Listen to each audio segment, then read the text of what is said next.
Okay. Should be live on YouTube now.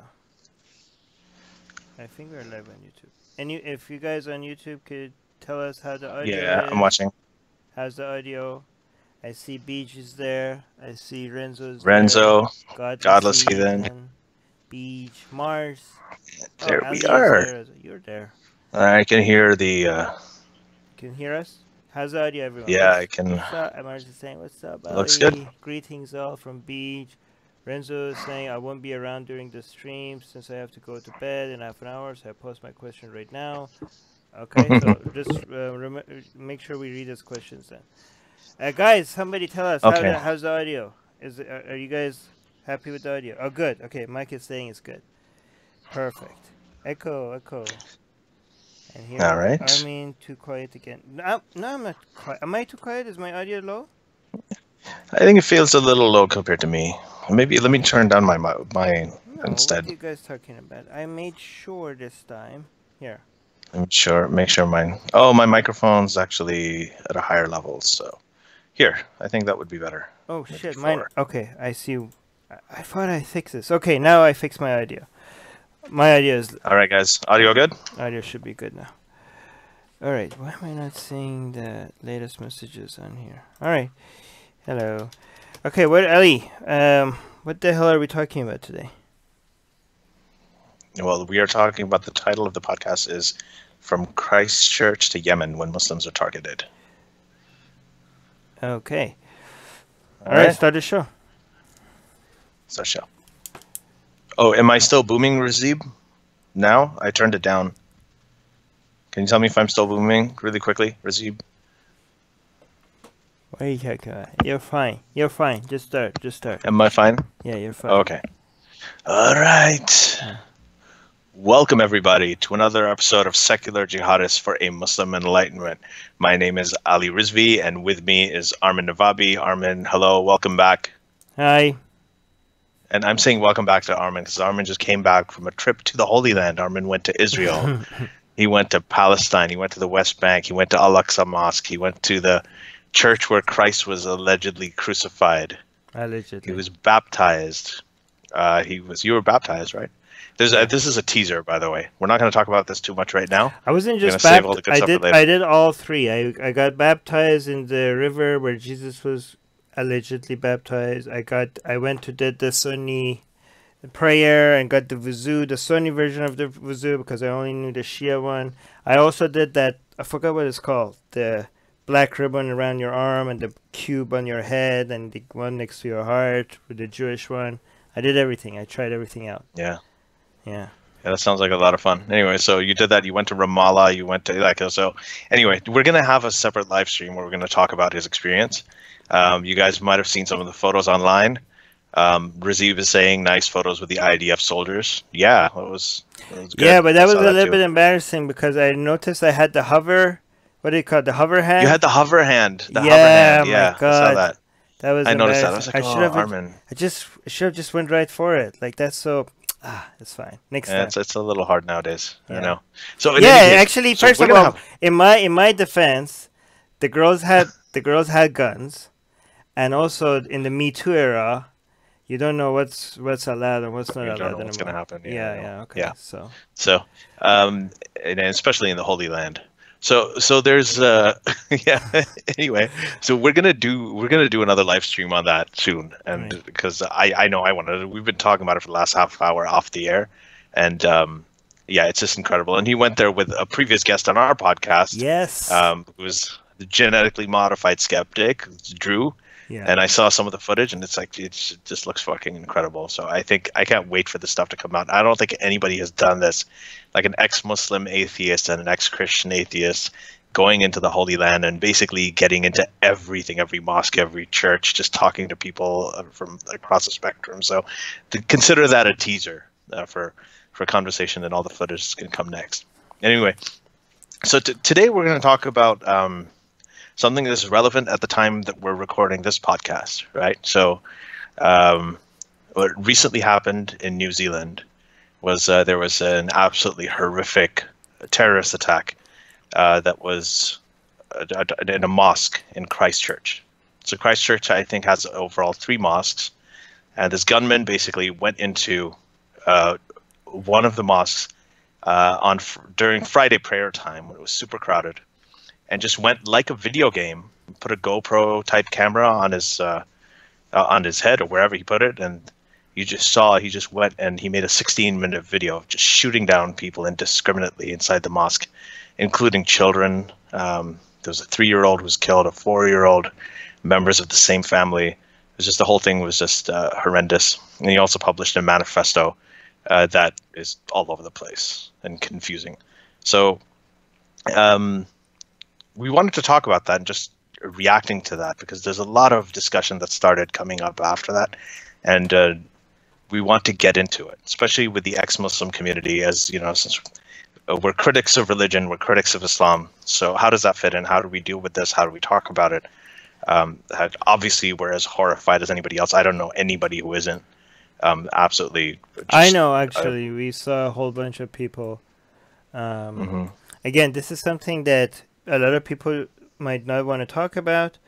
But if you want to point fingers at other communities, if something, I always say, if you notice something in your own community, you have to mention it, and you have to call it out. You have to call it out. And I noticed in Atheist Republic, I I didn't notice actually. Our admins noticed, and they told us there were a lot of people within the Atheist Republic group, the private group, that were celebrating this. Okay, so I also want to make sure that we don't sugarcoat or try to hide or misrepresent the fact. Like a lot of people say, oh, I thought atheists were supposed to be enlightened or smarter or stuff like that. Like, no, we have our fair share of people that assholes. Yeah, I mean, we do. I mean, this is beyond asshole. People that were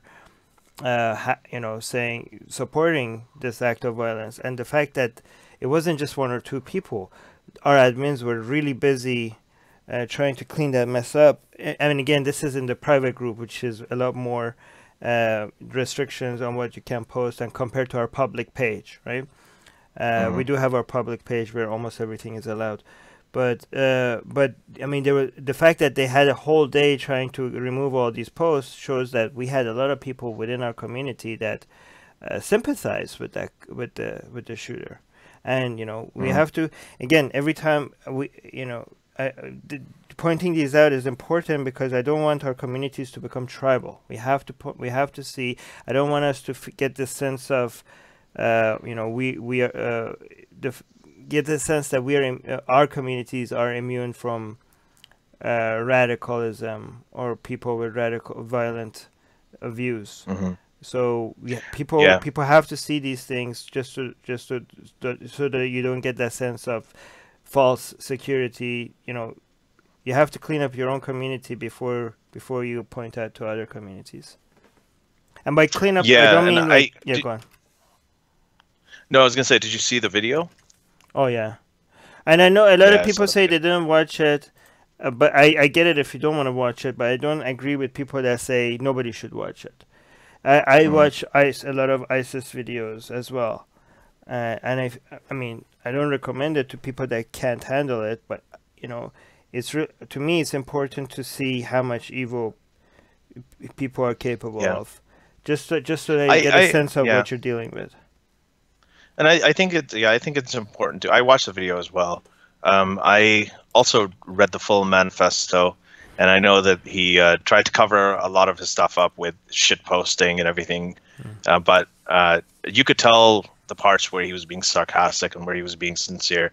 But I actually think it's really important to read the manifesto. I think one of the worst things that we do is when people say, "This is just evil. This is senseless. I can't explain. This is just inexplicable." Yeah, when you do that, you dismiss it and you push it off to the side. So the next time when something like this comes up, you don't recognize the symptoms, right? If you don't understand what drives these people, if you don't understand the way that they communicate even, right? If you don't understand that, then the next time it happens, you're going to be caught blindsided again. Right? Yeah. And that's a huge problem.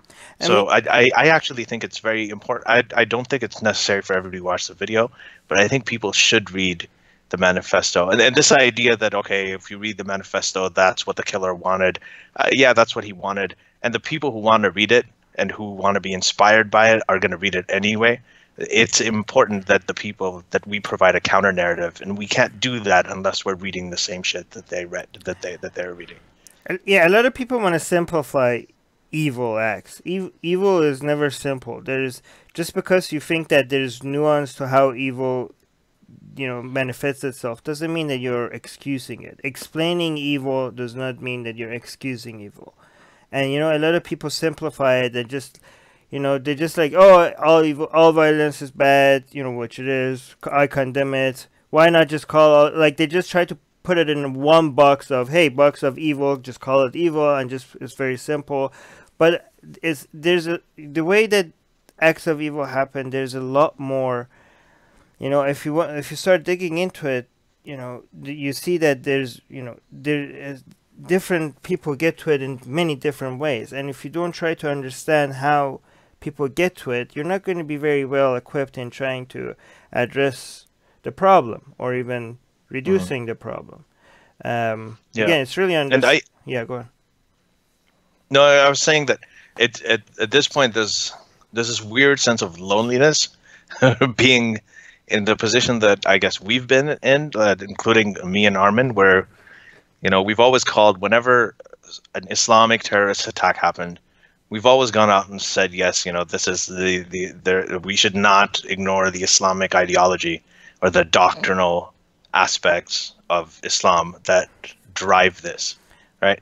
And then on the other hand, when this stuff happens, there's this right-wing sort of ethno-nationalist, anti-immigrant sentiment that drove this attack. We don't ignore that either. We call that out, that there's this ideology that drove this guy.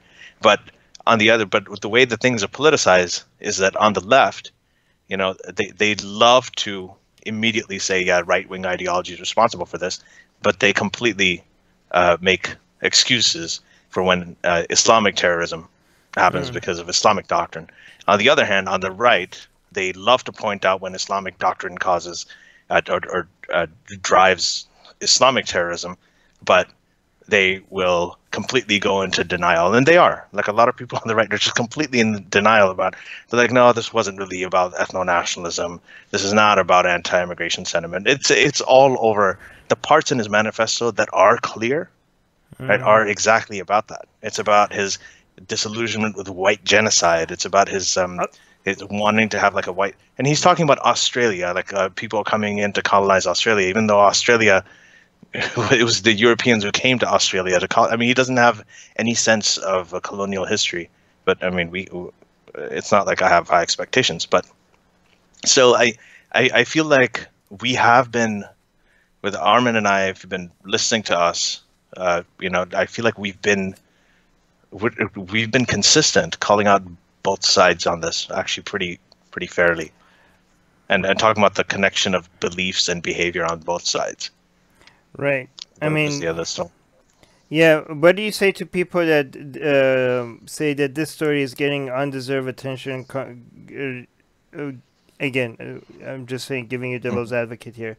Given the number of people, like they say, so many more people are killed in different ways, and they don't get much attention.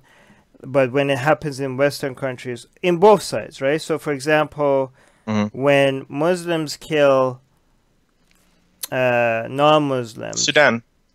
Yeah. Oh, okay. In non-Western countries, it doesn't get much more. It doesn't get as much attention as when terrorist attack happen in Western. And by Western, I also mean like Western culture, right? Like even New Zealand and Australia. I don't know why they call it Western. It's in the East. Anyways, but like on the other side, when non-Muslims kill Muslims in outside of these countries, it doesn't get much attention. But when it happens in New Zealand, Australia, United States, United Kingdom, the whole world pay attention. It does seem like people value the lives of Muslims and non-Muslims in Western countries more than non-Western countries, right? And I don't Yeah, I don't think it's about that.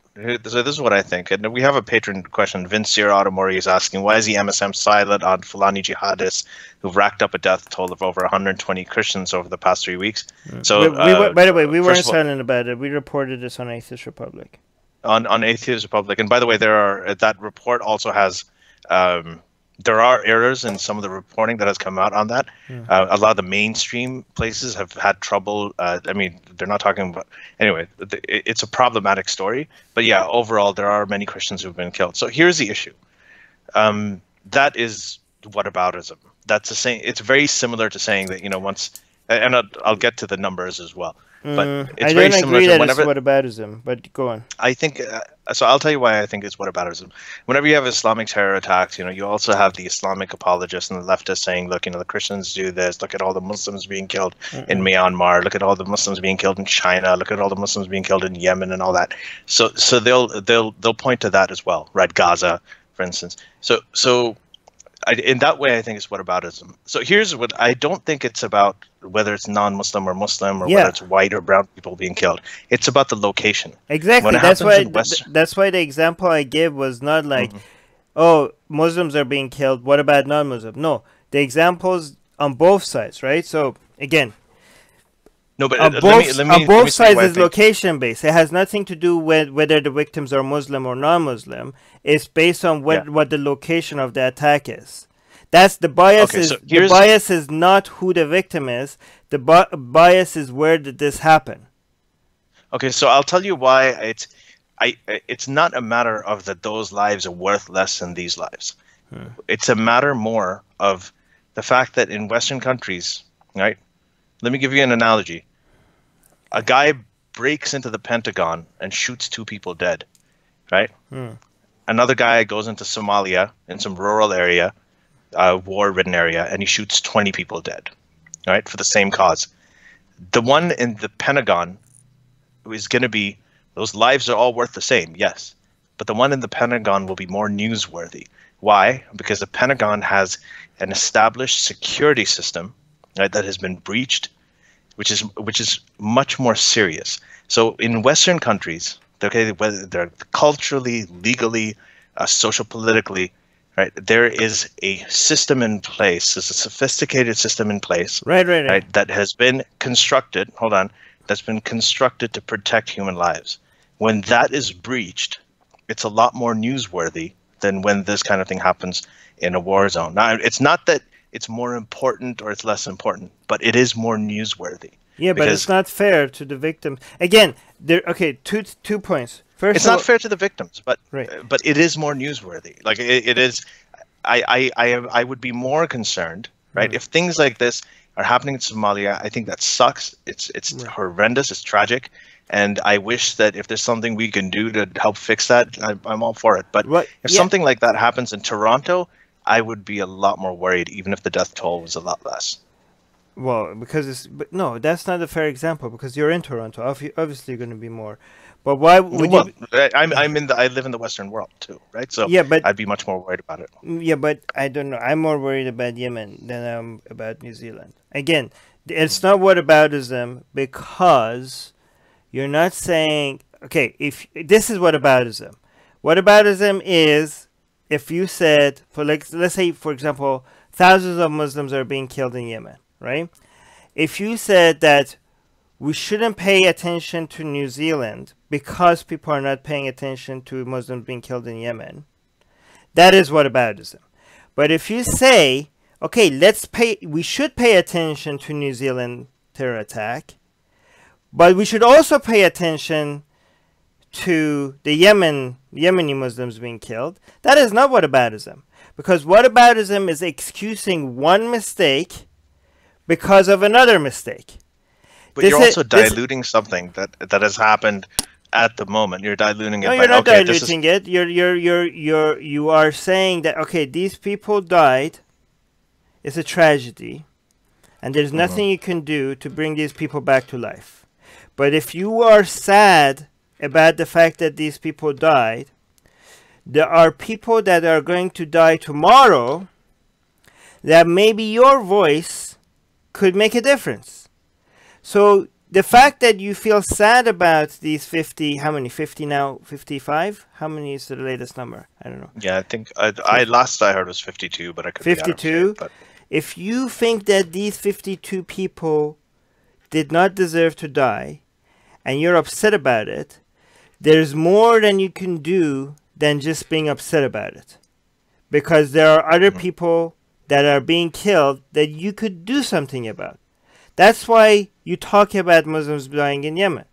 Because this is the moment that you're feeling sympathy. So use that sympathy and do something about it, right? You're saying it's a good way to set an example. Say that, look, this is the example. This happens. You've seen this happen here, and you've seen how terrible and tragic and horrible this was. Now, just remember that this is happening to countless more people in Yemen, and that's why the title of this thing is. So whataboutism would be excusing one mistake before another. So this wouldn't be whataboutism. You're saying this is a tragedy. We should talk about it. And by the way, there is another tragedy that is happening right now. But most whataboutism doesn't say ignore this and pay attention to that. Most of it deflects from one thing to go. It's like Black Lives Matter versus All Lives Matter, right? So it deflects from, okay, this thing has happened. I know you guys are seeing all this stuff in Christchurch, but remember what's happening in Yemen as well. It's like with the Iraq War, right? Like when 9/11 happened, when everyone's like, people said this. People said, listen, 9/11 is a terrible tragedy. I know that you're seeing what happened over here, but hey, don't forget the hundreds of thousands of people that were killed by U.S. sanctions in Iraq. No, that is okay, but this is okay. That's tribalism, right? That's trying to take some attention away from something that is against your narrative. So is this. Is this. No, these are also Muslims. Okay, so you're not being tribal. You're talking about people's lives. Right? No, but when people talk about the Christians that are killed, yes, those things are different. It's like when people talk about Islam, it's like, well, don't forget about Christianity. When we talk about Christianity, don't forget about Islam. Like that is tribal stuff. That's just trying to. That's trying to play with your net. You're saying like, what team am I on? Let's try to reduce that story and bring it back to the narrative that I work in, right? But you can't say that about Yemen because they are also Muslim. Yeah. So there's many years ago there was an attack in Pakistan. This is around the time that they had the Peshawar attack, and the Pakistani Taliban were doing a lot of attacks within the country. One was when they attacked the cricket team. I think it was the Sri Lankan cricket team that came to Pakistan. So they actually attacked the van, right? And that team had personal security promised by the president of the country. The Taliban ended up attacking it. Another was when they went and they attacked the headquarters of the police. Okay? They went in there and they killed a whole bunch of policemen. A third thing was when they went in and there was a school for kids of people in the army. And they went and they attacked an army school and they killed like 130, 140 children, right, in that school. That was in Peshawar. So now the Taliban has killed way more people in villages everywhere, even within the same country. But the reason those three incidents were really important is because the team had presidential security, the other one was a police headquarters, and the third site was it was an army school protected by the army. So that, to me, it's not that the kids who died in the army school, that their lives are worth more than the kids in the villages who were killed by the Taliban routinely in much higher numbers. Right. But the thing is, it was a breach of a system, right? And it is a barometer that if ISIS is doing an attack in Paris and they're able to kill 150 people in Paris, okay, that is a much more newsworthy item, even though it's not as horrific. It is a much more newsworthy item than when the attack happens, when they kill all the people in Iraq. I get it, Ali. I get the explanation, but the explanation is not an excuse, right? Because of course it's not an excuse. I know, but let me finish my thought, okay? Because I'm not saying you're excusing it. You're explaining it, and your explanation makes sense, right? But a lot of people use this explanation as an excuse. You don't use it as an excuse, but a lot of people use this as an explanation because this is how it is. They think, okay, so let it be this way. But I'm saying I understand the explanation for why people care about people dying in these countries more than some other countries. I understand the explanation, but you could be part of the solution for it not being that way. You know what I mean? Of course. So if you, okay, so I understand, for example, when people die in Africa, or when in Nigeria, for example, nobody gives a shit, right? If the same number of people die in the United States or Australia or UK or New Zealand, it's global news. And I understand the explanation, but again, the explanation is not an excuse. No, it's not an excuse. When people give that explanation, most people think like, okay, so this is the explanation, so we can't do about it. I say, I understand the explanation. I know why. I see why it is the way it is, but you and me and anyone else here can be part of making it a little bit less like that. A little bit less like that. And by that I mean, by that I mean not that you shouldn't pay attention. I'm not advocating that when 20 people die in the United States, UK, New Zealand, Australia, to not talk about it. You should talk about it. You should talk about it as much as you possibly can. But what I'm advocating for is that next time 20 people die in Nigeria, or in Pakistan, or in India, or in Bangladesh, talk about that as well. Post about it as well. Call out whoever is responsible for that as well. Not to reduce the other one, but also cover up. Yeah. Okay. I agree with that. I think that one of the things when we see things that are close to home, as in from a culture or society that's similar, it doesn't make any sense close to home. Okay. I know. This is. Let me finish. Okay. Let me finish. When we see something close to home, as in a culture or society like New Zealand that is close to what we relate to, and we are moved by it and we're horrified by it, then yes, that is a good teaching moment to tell people that, okay, you know what you're seeing right now, you know how you feel right now. This is how millions of people feel on a daily basis when things like that happen in exponentially higher numbers in countries in Africa, in Sudan, in Somalia, in Pakistan, in Bangladesh, and in all of these other countries. So I think that yes, it is a good way to make people aware of the world outside, right, where they live, their bubble, and to talk about that and bring awareness to that. But at the same time, I think that the story isn't that this many people died. The story that there has been a breach of our system. Our system is not working. We're supposed to be the people who have this under control. And if we don't have it under control, how are we going to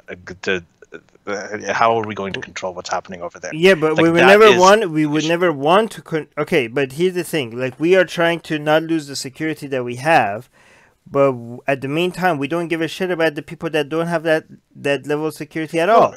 I mean, I know I'm not give a shit. Yeah, you give a shit, but most people don't, right? How could we? How you say like, oh, if we don't have the security there, what's hope for the people over there? Well, I mean, if we don't care about those people over there, like, it doesn't matter how much security we have, because we're never going to care about them, right?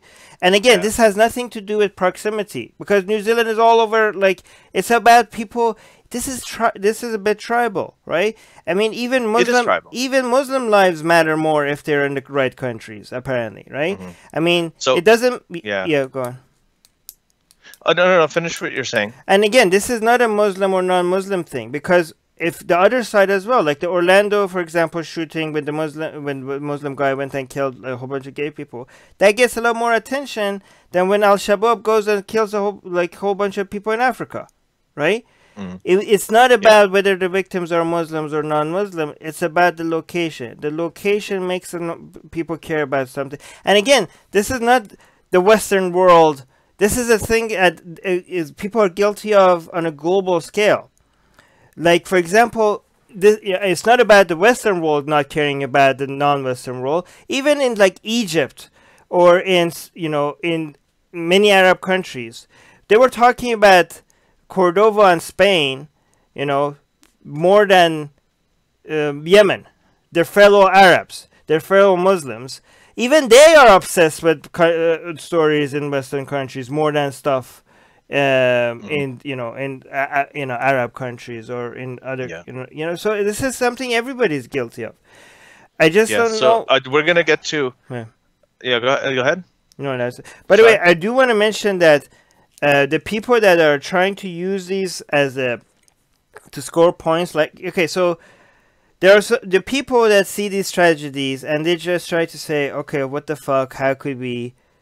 How did this happen? How could we reduce these things, right? And then there are other people on both sides, okay, both on the anti-Islam side and also the left side, the left, right, every side, right? Every time an attack happens, whether it's Muslim Islamic terror attack or whether it's an attack on Muslims, they look at this and like, how could I make this? How could I make this serve my narrative, right? And these people are like scum, right? Like okay, so that actually takes us into the question that I was going to read out from a patron called Quranic Islam. So he's saying, or she's saying, blaming Islamic terrorism on Islam is akin to blaming the Christchurch shooting on the right wing and conservatives. Wrong. It's the extremists, fanatics, always. So I completely disagree with that. I disagree with that as well. Yeah, this is, and I have to, so I want to bring up something that I read. It was an article from, I think, from Douglas Murray, right, who wrote the Strange Death of Europe, about the problem of immigration from Muslim countries into Europe and so on. And he was making a similar point. He's like, the only person who's responsible for this is the shooter, who's a fanatic, right? So yes, the only person who's responsible for the deaths is a shooter, but what do we say when there are Islamic terrorist attacks? And what does Douglas Murray himself say? He says that there is an ideology behind it that has a plausible justification and a connection to the behavior that it engenders, right? So there's jihadist doctrine, right? There is an otherism, there's a tribal nature and a violent nature to Islam, the Islamic religion, that drives Islamic terrorism, and there is no denying that link. If you are familiar with it, if you're familiar with the text, you know that the belief engenders certain behavior. So why would we deny that now? Why would we say that, no, we should not blame the right-wing narrative and all of that? Of course, the current, the anti-immigration sentiment, the ethno-nationalist, there's a white genocide happening, all of that crap. All of these sentiments, these are all things that drove this. This was an ideological terrorist attack. Okay, but we don't, again... if we're not denying the first one, why are we denying this one? Why are people trying to deny it? Do ethno-nationalists have a book or a doctrine or consistent doctrine? I don't think they do.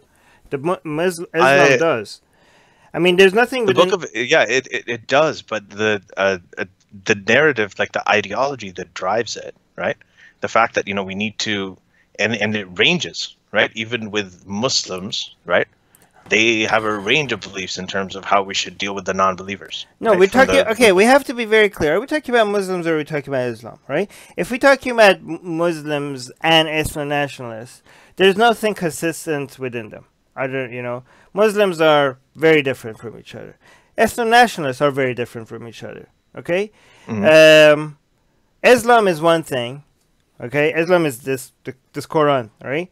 So there's some book that I could refer to, and there's a lot of call for violence right here in this book. There is, okay? And the hadith even more. So there's diversity in Muslims. There's not much diversity in Islam. There's diversity in ethno-nationalists, but do ethno-nationalists have like a, Do they have a central infallible text? No, they don't. All right, so there's nothing you really can point to. No, they don't. But do they? But no. I think we're parsing a lot. We're missing the forest for the trees. Do ethno-nationalists, right? Do they have a dogmatic ideology that is rooted in a sense of identity and belief rather than dogmatic belief, rather than reason? Yes, absolutely they do. Yeah, but is there anything? Yeah, I'm not defending. You don't have to have a central Catholic church. You don't have to have anything like that. That wasn't my point. Obviously, I don't agree with ethno-nationalists, right? But there is nothing within the essence of ethno-nationalism that calls out for violence, even if it's wrong. I could call it out. Ethno-nationalism is nothing other than a demand for have different ethnicities having their own countries, which is, I think, is nonsense.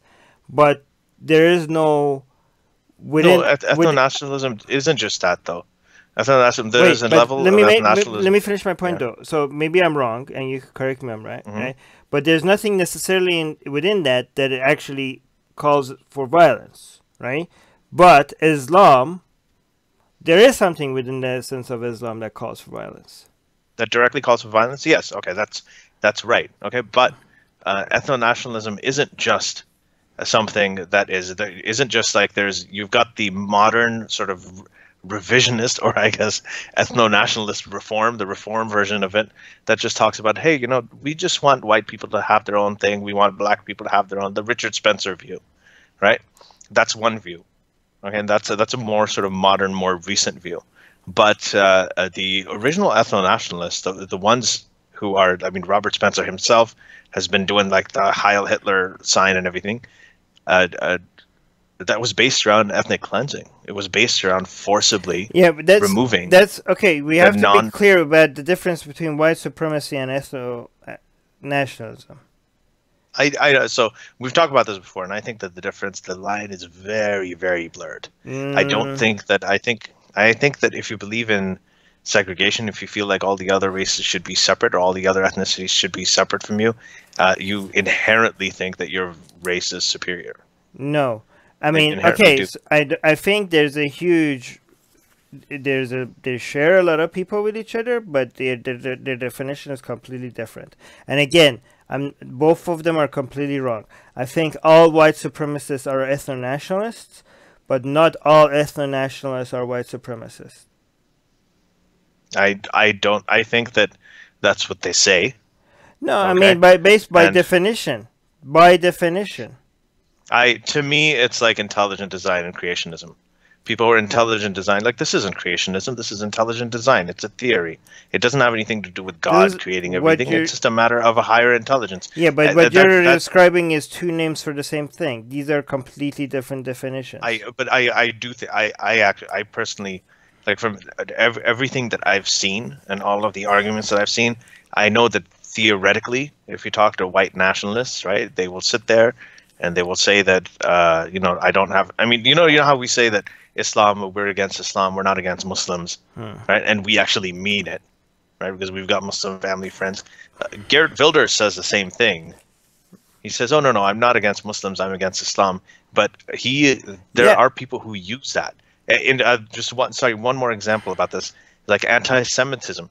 A lot of people who say that, okay, criticizing Israel is not anti-Semitism, which is true. Criticizing Israel is not anti-Semitism. But there are a lot of anti-Semitic people who will come and say, I'm just criticizing Israel. I know, there are a lot of people that say, I'm anti-Islam, not anti-Muslim, but they're actually also anti-Muslim. There are also a lot of people that say, I'm against Israel, not against the Jews, but they're also against the Jews.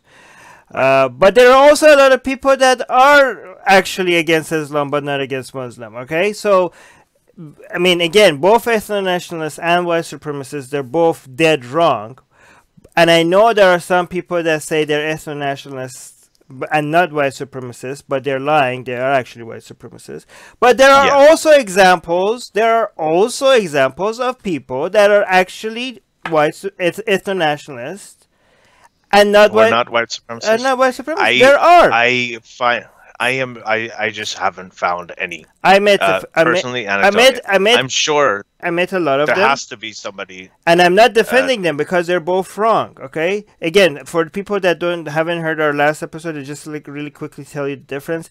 An ethno-nationalist that is not a white supremacist would say that I don't think any race is superior than the other. I just think every race should have their own country, and it's better if we're separate. We will be able to mutually work with each other if we don't live next to each other. There's a lot of conflict if you mix races with each other. They say black people should have their own country, white people should have their own country, Japanese should have their own country, Jews should have Israel. I support Israel. I'm not against the Jews. I think it's good that they have their own country. They say we could get along better if we live in if your race lives in their own country. And this is absolutely wrong. More data shows that if we mix with each other, actually we get along a lot better, especially if we're not segregated in like London, for example, like US and Canada, where we mix with each other a lot more. It's working out a lot better than somewhere like London, right? So mixing is a good thing. So that I know that they are wrong, but the argument, even though it's wrong, you're saying that they're different from the supremacists. The supremacists, okay? And I know. So yeah. Yeah, I agree that when you define them, the definitions of the two terms are completely different. I'm only saying that I don't know how you can say that with so confidence, because have you met all ethno-nationalists? No, well, yeah, data? I have. All of them? That's what I'm saying. Like, well, I've met quite a few of them. I met quite a few of them. Okay, so I may not have met as many in person, but I've corresponded with a lot of them. And the ones that all of them, they say the exact same thing. They're like, no, white nationalism is different. We're afraid about white people. They're only going to be 10% of the population in 2050, or whatever. They give up all these stats.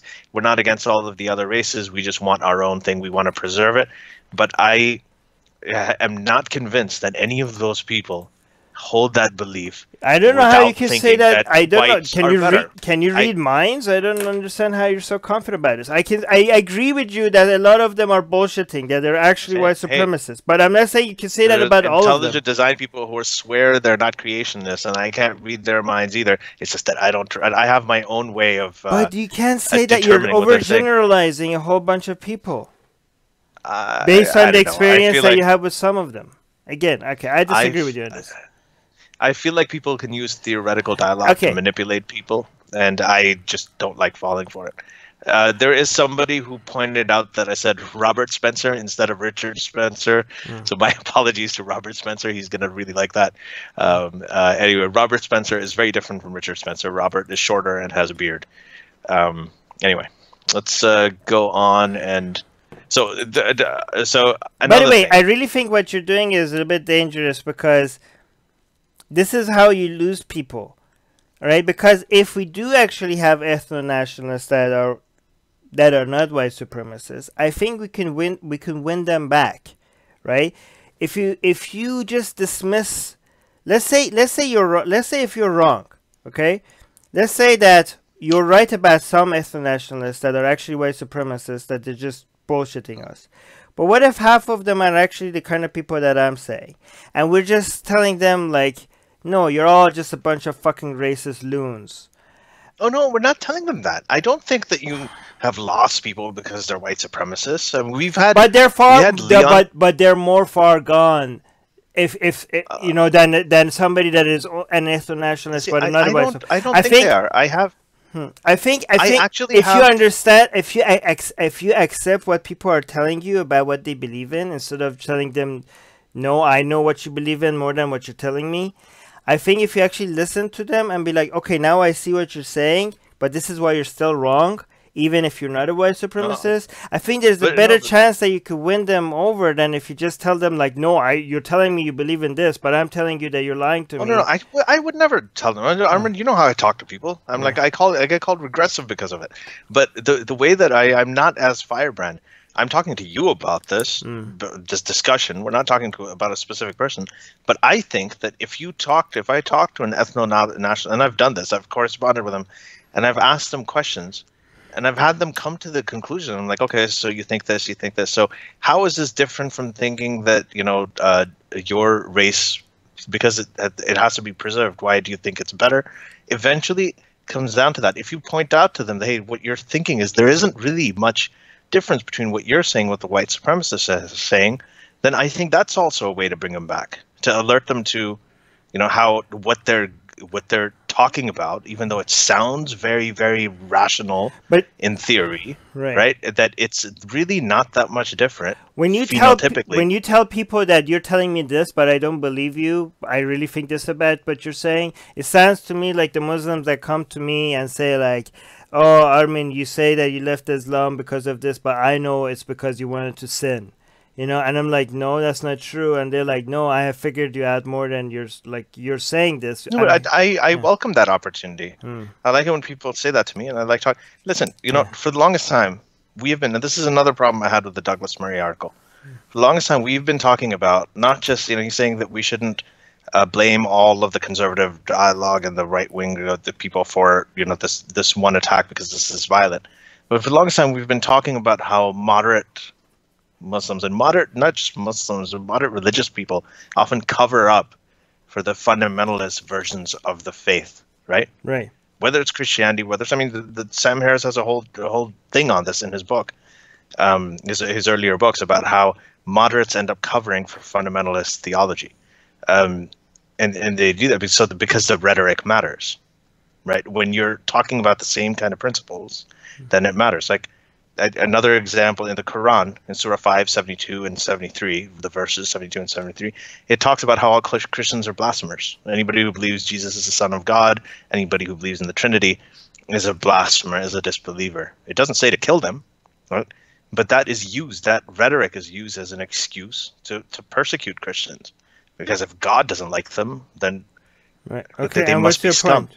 Right? My point is, I think all of this dialogue, whether it's the rhetoric of the white nationalists, whether it's the rhetoric of, you know, the general overall people who are just talking about white genocide and all of that stuff in theory, but they don't necessarily believe in violence, just like the moderates cover up for fundamentalist religious doctrines, this kind of dialogue, the mainstream dialogue, does cover up for right-wing, like, the really insane far-right shit. That's very different. I don't think so. Can I tell you what? Okay, because there's no central doctrine that they're covering for, right? If you are a right-wing person that does not support violence, not central, the most extreme version of the doctrine, the most fundamentalist. But if you're a right-wing person, again, both me and you are left, right? But I really think that a lot of people are throwing.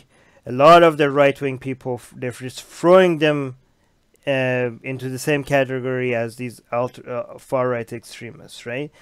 And if you are a right-wing person that says I don't support violence, I don't know what are we accusing them of making a cover for? You're not supposed. That's like saying a lot of people are throwing the moderate Muslims in with the whole jihadist Muslims. No. But the reason why with moderate Muslims is different, right, is because moderate Muslims say that they support the Quran without actually following the Quran. And the Quran does have violence in it.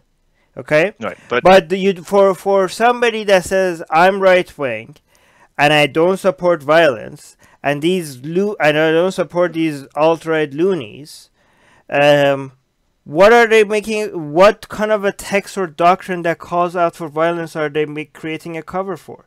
What document are they supporting without following that calls out for violence? Yeah.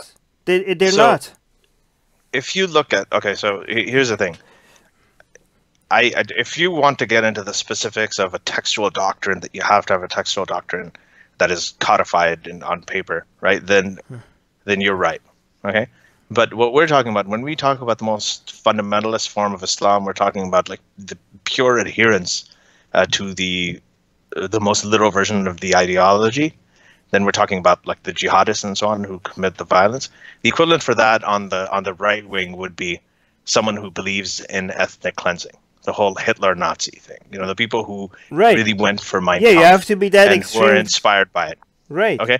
There are many. And by the way, if you talk to ethno-nationalists, they'll tell you there are things in Mein Kampf that they think were right. They don't agree with Hitler's prescription of it. Just like Muslims say, well, you know, in the Quran it says that you have to commit violence, but that's misinterpreted. But there's also a lot of ethno-nationalists that don't believe in any of that. Yes, and there's a lot of Muslims who don't believe in it, but they cover for it. When you talk about it, again, not right? the same. they give unwitting, unintentional cover for it. The mainstream right-wing narrative out there that's right now does give cover. Like what? Right? At least I think. All of the, like, when you talk about ethno-nationalism itself, right? Come on. When you talk about white nationalism, as you're saying, and they say that it's very different from white supremacy. I think white nationalism is a stepping stone. It covers for white supremacy. They share a lot of the same beliefs. When they share just like moderate Muslims share a lot of the same beliefs that they do. And a lot of modern Muslims, by the way, they look at the Quran and they say that, yeah, no, I'm gonna come. This episode is gonna make me look like I'm actually supporting ethno-nationalists. Again, I'm not. I completely disagree with ethno-nationalists. I just think there's more nuance. If you want to deal with this nonsense, you have to understand the differences between them. Okay, you can't treat them all I like think you have to understand the differences that they say. Like, I think that the intelligent design people are covering for. Okay, so we're not going to agree on this. I'm just going to say that I think it's completely different. I don't think if an ethno-nationalist says that they don't believe in violence, they don't believe in ethnic cleansing or any of that, like that, I'm still going to call them out for being an ethno-nationalist. I'm still going to tell them that they're wrong, but I'm not going to accuse them as providing cover for violence, because they're not. I think they're not. And I know you disagree with me on that. And I think I would say that they're unwittingly providing cover for violence, just the way that moderate Muslims cover for the dogma. I don't think it's the same, because moderate Muslims are, again, not on purpose. I'm not gonna the doctrine and the text. Yeah, I'm not gonna accuse moderate Muslims for supporting violence. Obviously, moderate Muslims, most of them are very good people, but they are being used as a way to give legitimacy to a bunch of documents that does actually call for violence. Again, there are good people that are being used in a way that they don't know. So because I'm saying that they are being used like that, I don't hold them responsible for it. Like, I don't want anybody to. They don't deserve any hate for it. They are pawns in a machine that they don't know that they're being used in that way. Okay, they deserve sympathy, not hate. Yeah. So the difference between our positions is, I think I do think that they're both sides are being used. The moderates on both sides are being used that way. But I agree with you that on neither side should those people be targeted as, this is your fault. Right? Completely. I think it's a fault of the rhetoric and whatever the doctrine. But anyway, we'll disagree on that. I'm going to move on now. The next topic is something that I think we're both going to agree with. American Atheists, the organization that we both really like. Or used to like, at least. I don't know. So what they did was they posted an article from the Huffington Post saying that it's time to talk about Islamophobia and the contribution of people like Bill Maher and Sam Harris and other new atheists, just generally new atheists, including Richard Dawkins, that their contribution to something like what happened in New Zealand. Right.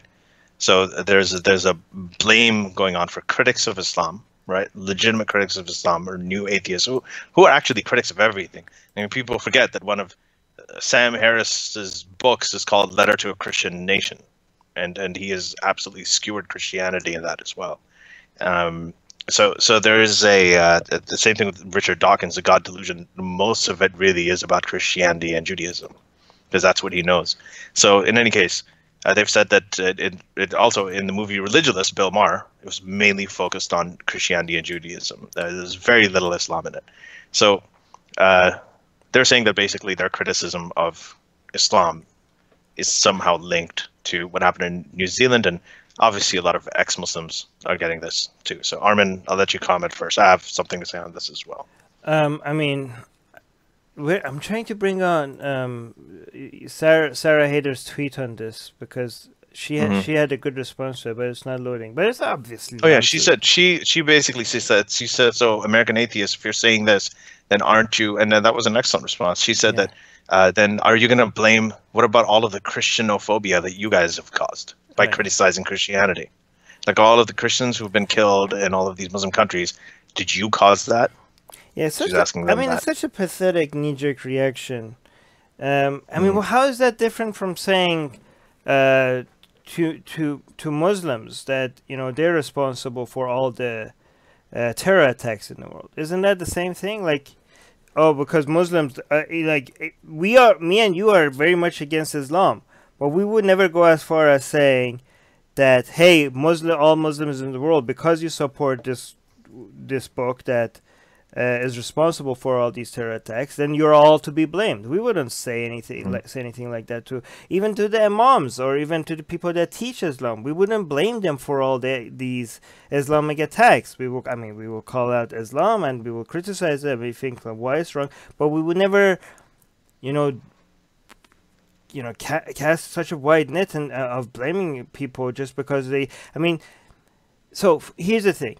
For example, a lot of Muslims, they criticize atheists, right? And why atheism is wrong. And that's great. I want more Muslims to criticize atheists because that encourages dialogue between atheists and Muslims, right?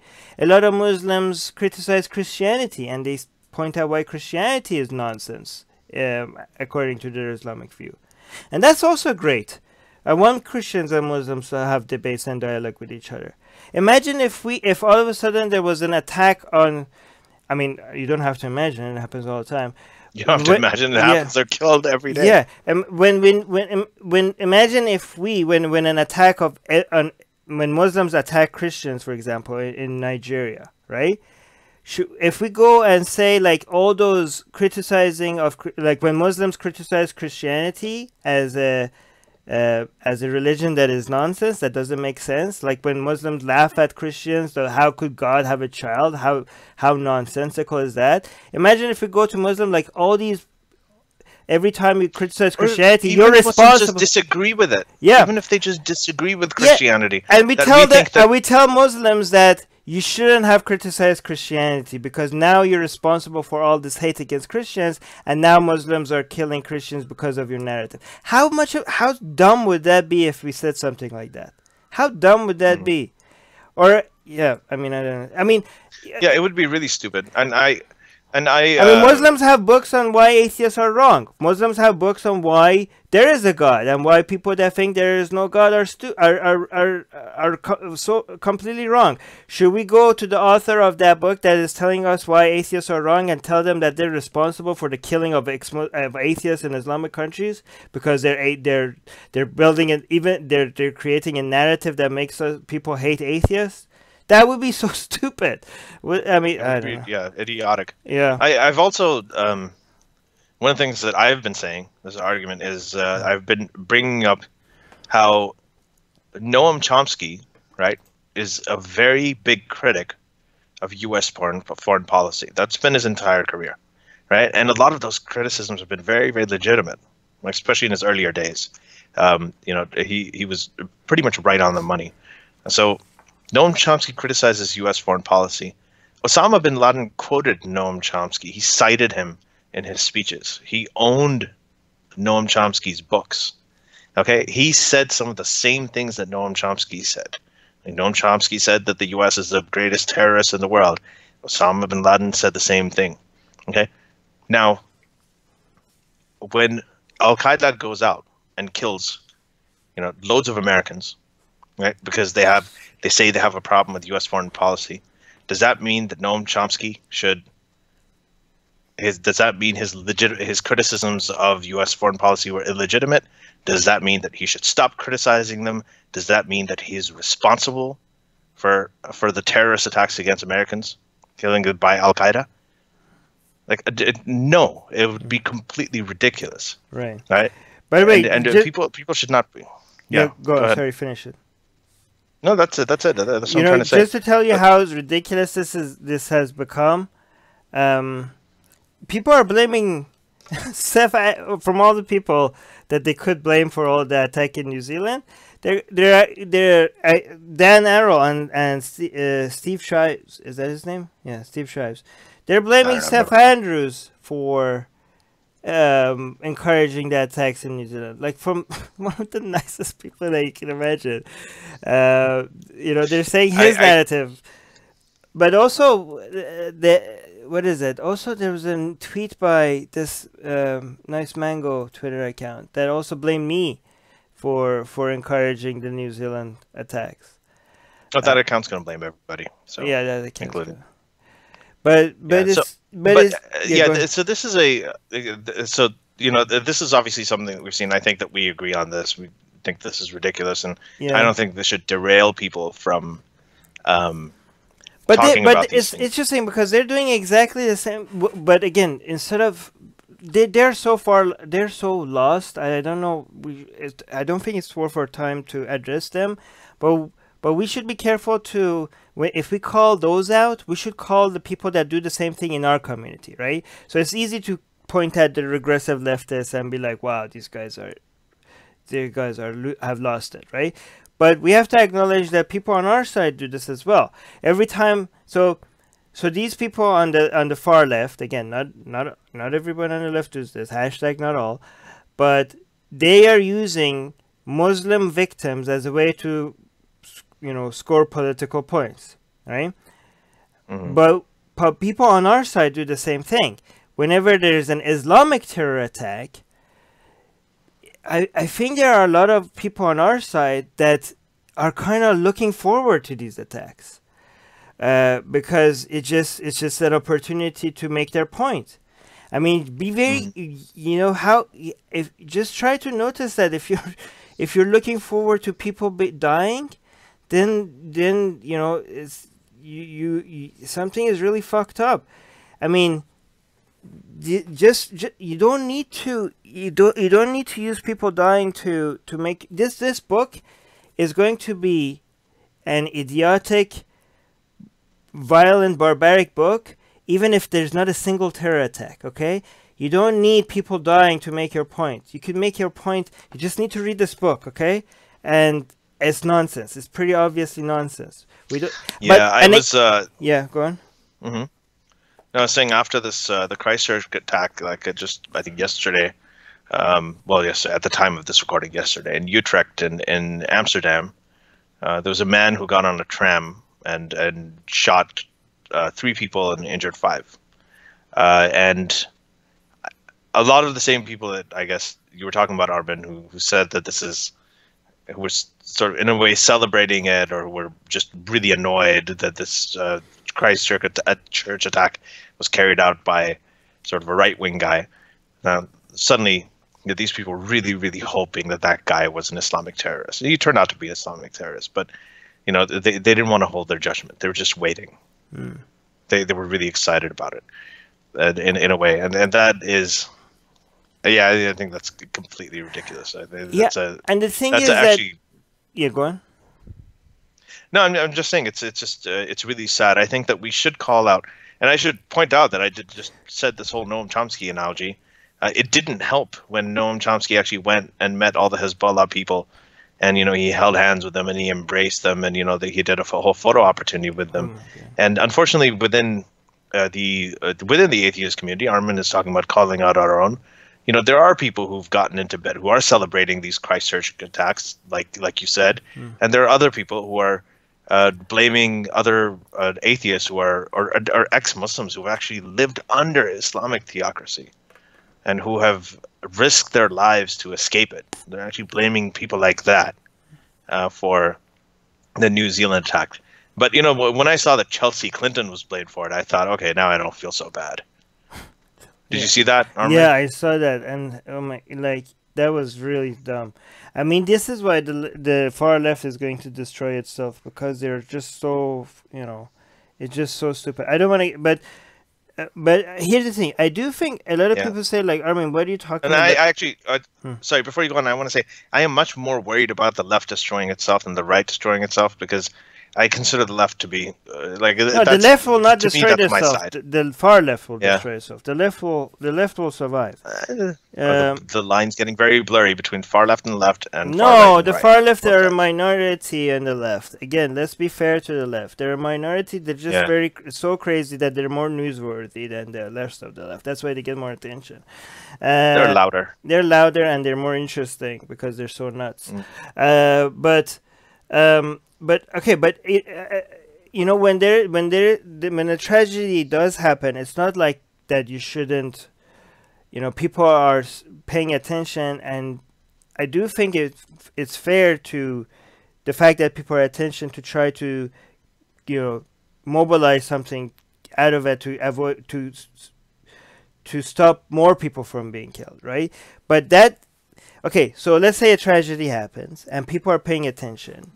Now what you do with that attention, I think, matters. If you're going to use that attention to win arguments or score political points, then I think that's wrong.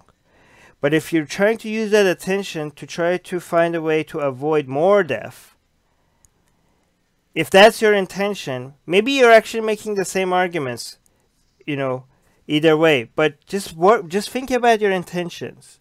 Like, are you just saying this is a great opportunity for me to show those people on the other side that they're wrong? Or are you making the arguments to say, like, okay, people are paying attention, let's see if we could avoid more harm. All right, and if you might do some self-reflection to see what are you actually trying to do here. Okay. Do you want to make a point or do you want to make a change? Right. I mean, and sometimes you feel like you're trying to make a change, but you're actually trying. If you reflect a little bit more, you might actually just trying to win an argument. Okay. Just be very honest with yourself when you're doing these things and see what you're trying to do here. Okay. Right. And both sides again. Whether it's an attack on Muslims or it's an Islamic terror attack. By the way, one thing that is going to be, a lot of people are going to say that is factual, and I think, Ali, you might disagree with me on this, right?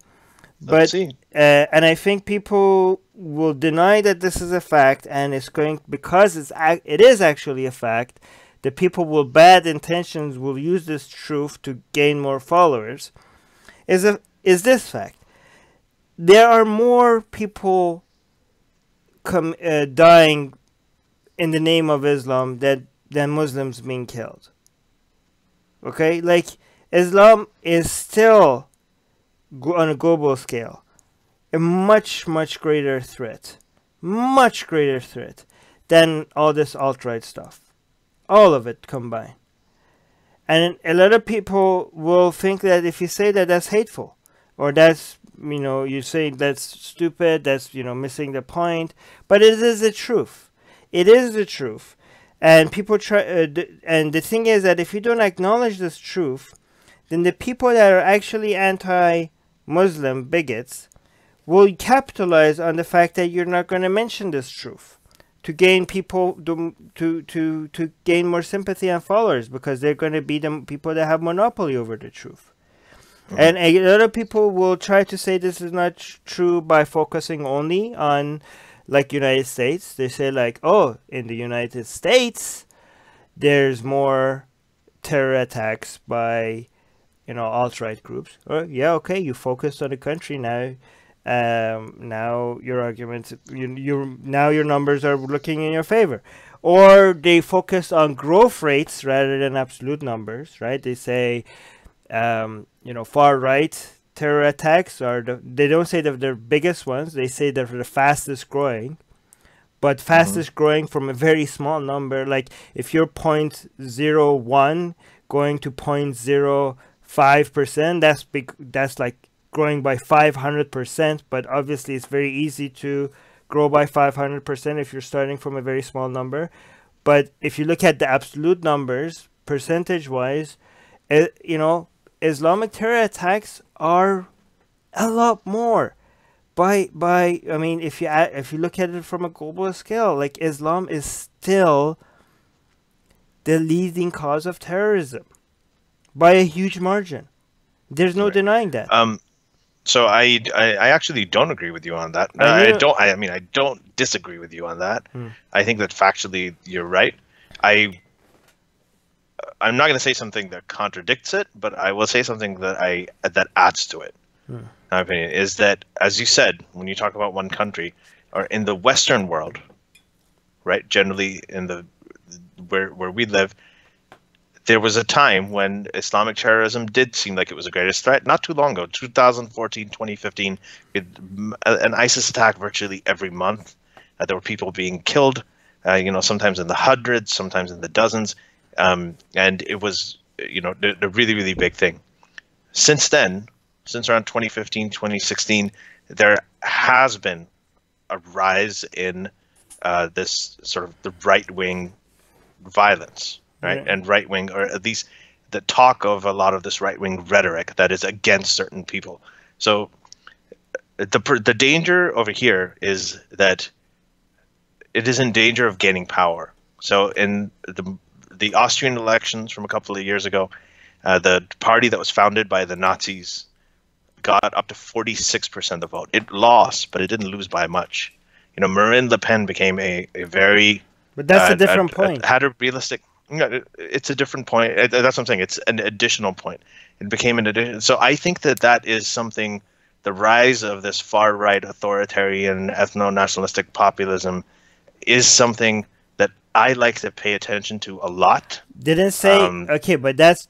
I know. But I mean, I don't like it that when every time I say this, that's the response, because there's nothing that obviously there's no claim. I'm not saying that this contradicts you. I know you're not saying that, but it's taking the conversation to a different place, because there's no denying that we should pay attention to the rise of the far right. There's no denying that it's a problem.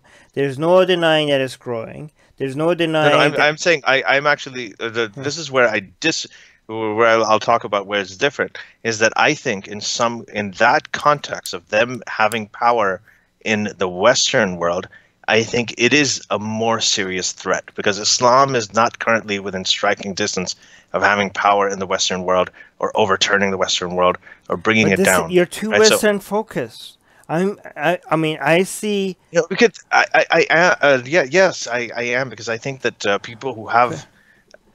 I mean, there are people being chopped, you know, left and right because they wrote the wrong thing. Where are the Nazis, the neo-Nazis right now that are chopping people left and right? Like It's not even comparable. Right. It is no. It's no. That's not what I'm saying. I'm saying that when you have this threat, the threat of far right nationalism, or this white nationalist, ethno-nationalist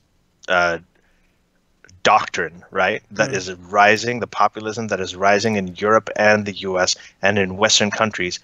It is within striking distance of having power. In the US, there is an element of it, like in the form of Trumpism, that is already in power, and that is. I'm sorry, that is a national crisis, and in certain ways, it is actually a bigger threat, right, than Islamic fundamentalism around the world. Actually, if you think about the global impact of the far left is a lot more than the right now in the United States, because they might. I mean, it's because they've recognized this is a national crisis. No, because the far left has a control over the Silicon Valley, and the Silicon Valley is the community standards of what the companies in Silicon Valley decide. Is far left doesn't have control. I think the left liberals have control. No, it's regressive leftists. No, come on.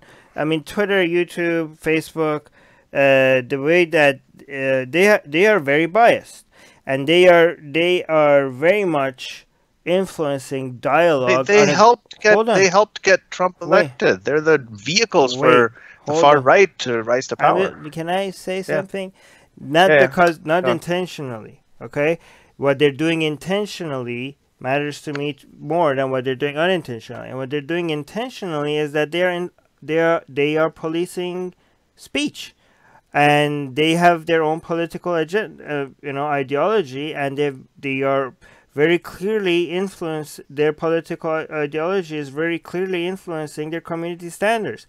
And this is a very small city that is influencing dialogue on a global scale. And I think that level of influence is more than whatever Trump influence has on a global scale. I mean, Trump has made the right. People hate the right. So I think the reaction to Trump is actually the other way that you think. Like, it's actually because of Trump, there's going to be a counter reaction to the right. But what I think that's like saying if it wasn't for Islamic jihadists, people no. What I'm saying is that Trump doesn't have influence on a global scale the way the Google, YouTube, and Google, Twitter, and Facebook have over every single conversation that people are having all around the world. So I think first, both the far left and Islam are a greater threat than anything on the far right on a global scale. And even if you focus on Western countries, if you adjust the violence on a per capita basis, then Islam will look a lot worse than the far right, because obviously there's you could say like, okay, so if I focus on the US, there's more far right crimes. Well, guess what? There's more far right people than Muslims in the US as well. If you adjust those numbers per capita, then Islamic terror attacks starts looking worse even in Western countries. Mm-hmm. So here's the thing. I think this is more complicated than it is. Bobby B is echoing your point. He's saying, Ali, all social media follow a social justice cult ideology. They own the Democrats now. They own the schools. They're using what power they have to suppress opponents' political speech. They are tyrants. And I agree with that. I've been banned from Facebook. Lishpa gets banned on Facebook all the time. Yeah. A lot of ex-Muslims get banned on. We've talked about that here. And it's really, really, it's a problem and it's an issue. And we're not happy about it. So I understand that happens. But Facebook has given to Pakistan. Atheist Republic had the #1 country subscribed to Atheist Republic on Facebook was Pakistan. And now what? You know what happened? We have lost all our fans in Pakistan because nobody in Pakistan can actually see Atheist Republic anymore. With Pakistan, they have their government has started cracking down on a lot of things. All the atheists. I actually just talked to somebody who's writing an article about this. The atheist community in Pakistan has gone completely underground and off the grid, and they're basically just communicating through WhatsApp right now. But it's the same thing. Netflix took down that guys, show. The people are saying we need to talk about Yemen because it was in the title. We will. We're getting to that. So the Netflix took down the show, the Saudi Arabia show that Hassan Minhaj did. There's a lot of issues. YouTube is taking down videos that are about Pakistan or about blasphemy, so on. So these are issues. But I don't want to, like, this idea that it is completely owned by the left is, I think, a little overblown, because everything... I said there's a bias. I think the reason that the far right has grown, I think that a lot of right-wing stuff, the Trumpism, like, has a huge platform on Twitter. People talk about the mainstream media, how, the biggest mainstream media, the #1 cable channel in the U.S. is still Fox News. And one of the biggest outlets is Breitbart Talk Radio. The Rush Limbaughs and the Sean Hannitys. Facebook, YouTube, and Twitter do. Yeah, they have a global audience, right? But I'm just saying that generally I think it's both. Yes, in Silicon Valley, there's a confluence. There's both. There's they're all capitalists. Obviously, they're very, very conservative when it comes to a lot of the economic side of things. But when it comes to social issues, yes, they are very liberal, and they tend to be more liberal. They're regressive. They're not just liberal. I am liberal. They're regressive. They are regressive. I think there are elements of them that are regressive.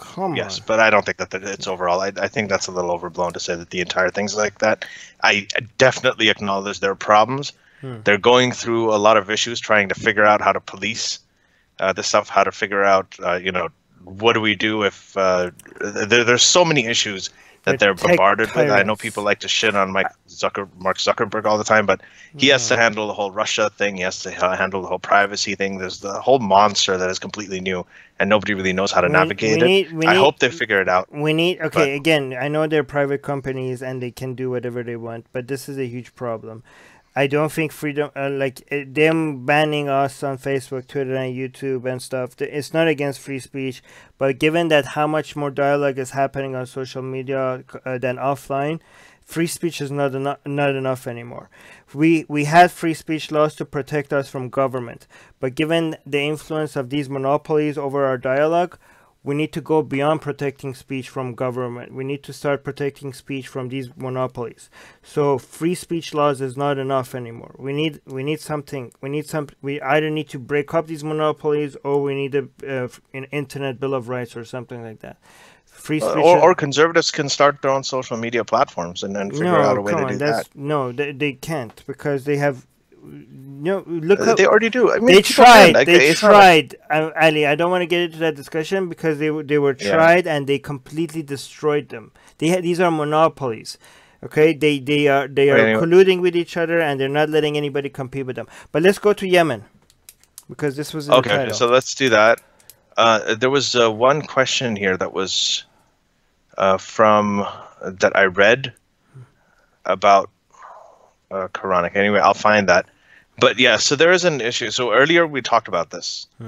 We said that we're talking about when Muslims are being targeted. So one of the things that we repeat ad nauseum here on this podcast is that, yes, we're critics of Islam, but we are not anti-Muslim. In fact, the reason we are critics of Islam is because Muslims are the biggest victims of Islam, right?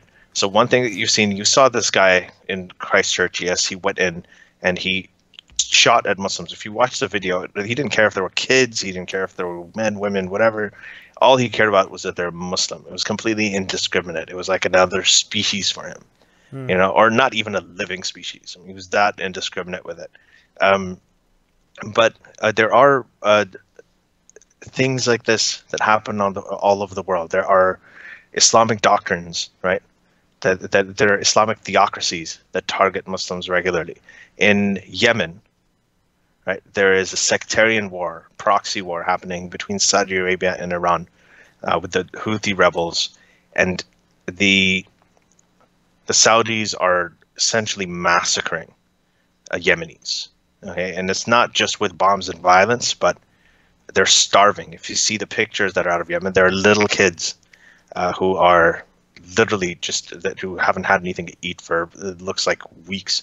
So, I mean, what's going on over there? The pictures, I can't even explain. I'm having a hard time explaining how horrendous it is. I wish I could show pictures, but it's the greatest humanitarian crisis of our time right now. Right now, currently in the world, what's happening in Yemen. And given the numbers, every time you go through the numbers of children, the amount of kids that are starving, the number of people that have died from bombing, the number of people that are being struck by disease because of this sectarian war between Shias and Sunnis with the backing of the United States and other European countries.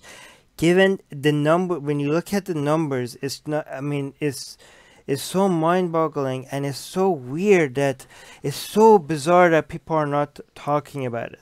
Like, the numbers are so crazy, and the Muslims are not talking about it that much because it doesn't serve the narrative, because it's Muslims killing Muslims. It's Muslims upon Muslims, and the non-Muslims are not talking about it. Even the antis, because the Muslims are killing Muslims, they're not killing non-Muslims. They would be talking about it if they were killing non-Muslims. Strategically, it's not. They don't have oil. They're not in a strategic spot. People are selling weapons. Everybody's happy for this war to continue. Iran is happy for this war. Iran is tries to make this war continue because it's making Saudi Arabia spend shitload of money there. I mean, nobody. I mean, not nobody. A lot of people. Oh, yeah, and not enough people talk about it. Yeah, go on. One other thing I want to point out is this isn't even a partisan issue. So. Yemen, the Saudi war against Yemen is supported by the U.S. It still is, even though there was this resolution that was both passed. Obama and Trump, by the way. Both Obama and Trump, yes. So this is actually supported by Obama. Yeah, fuck them both. He supported it, and so does Trump. They've continued to do it. Again, this is what frustrates me. I'm against Trump more for this. And against Obama more for this than anything else. Like this, what his tweets, grab them by the pussy, all this other stuff that people are obsessed over, is nothing compared to this. The United States is knowingly giving weapons to Saudi Arabia, knowing that they're being dropped on innocent people, knowing that they were dropped on ports as a way to use starvation against civilians. Starvation was used as a weapon against civilians, and United States backed all of that up, knowing that they were doing this.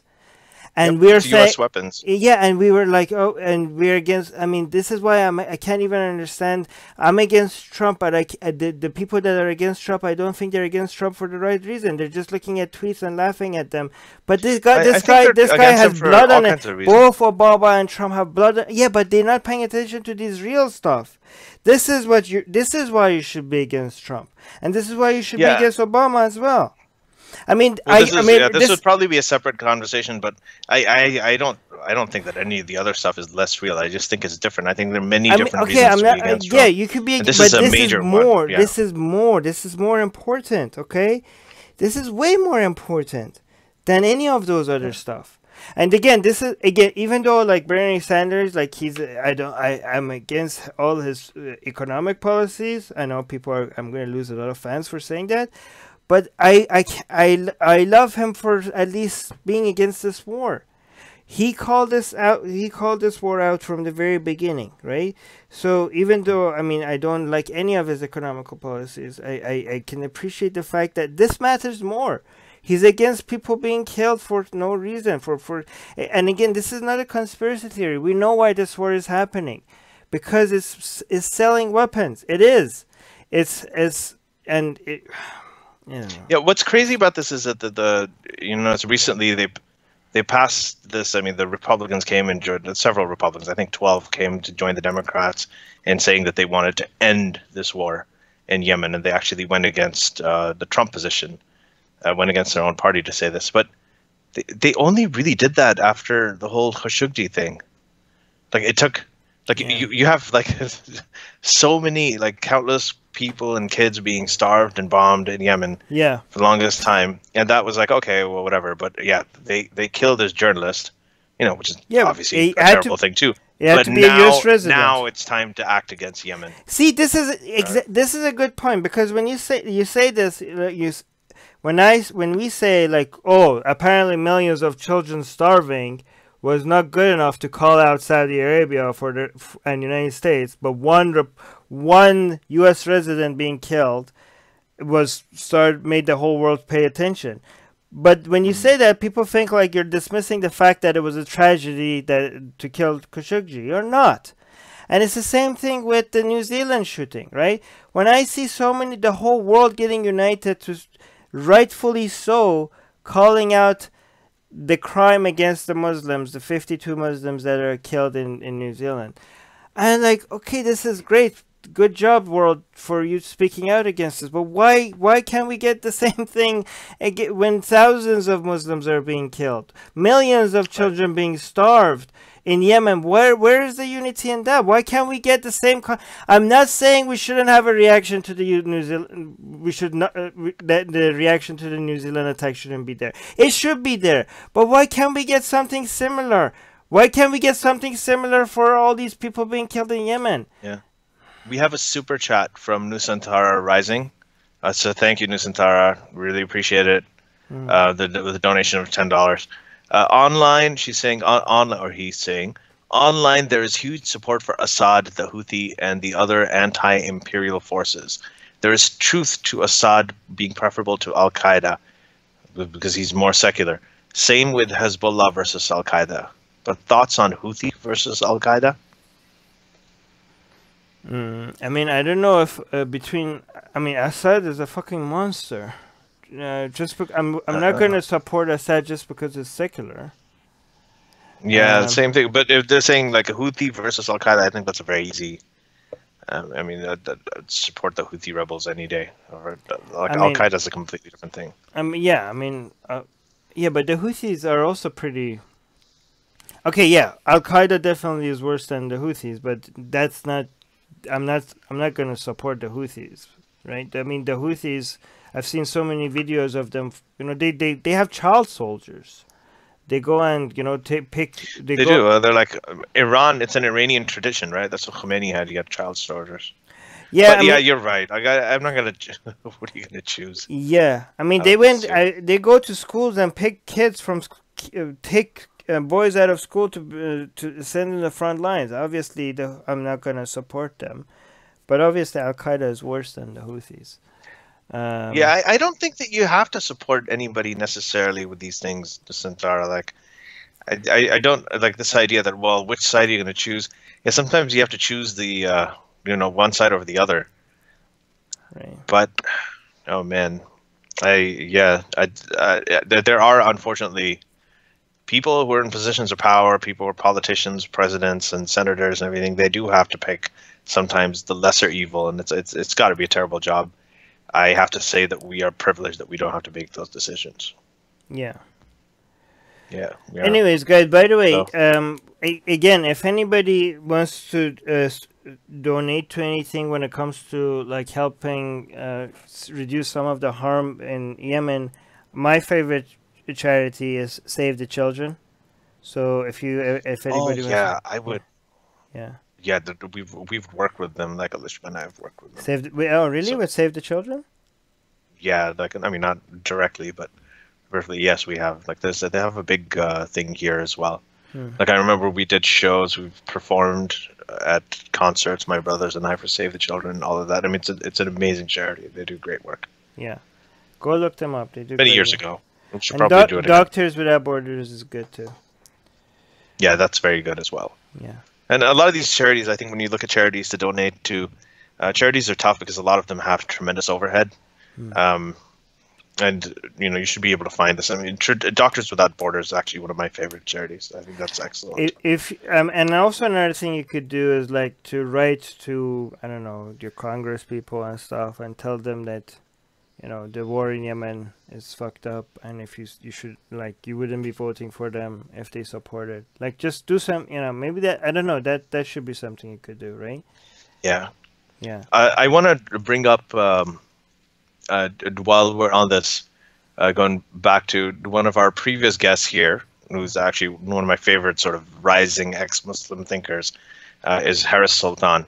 And Haris Sultan actually made news. I read about him in the Washington Post the other day because after the Christchurch shooting, there was a senator in Australia, Fraser Anning, who came out and he blamed it all on immigration. He's like, this happened because the immigrants.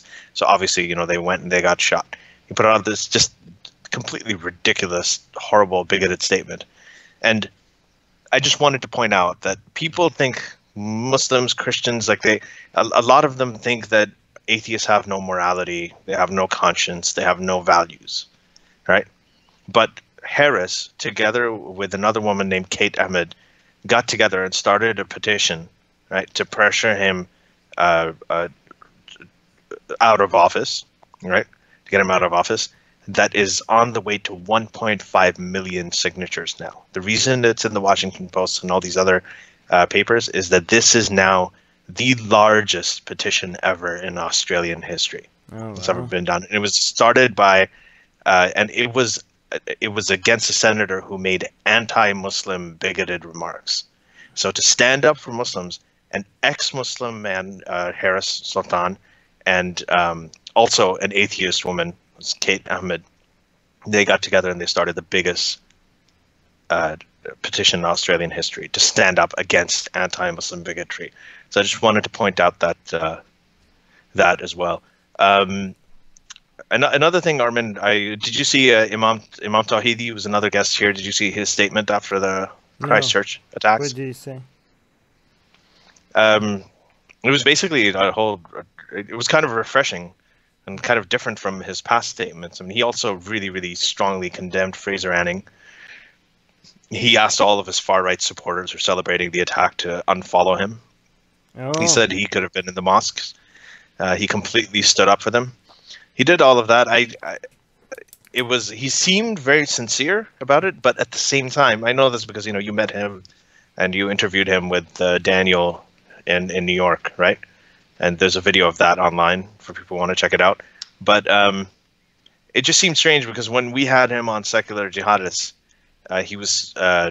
we talked about how he praised Pauline Hanson. And Pauline Hanson is also sort of an anti-immigrant who said that all Muslim immigration should be stopped, that all Muslim immigrants are dogs, literally called them dogs and so on.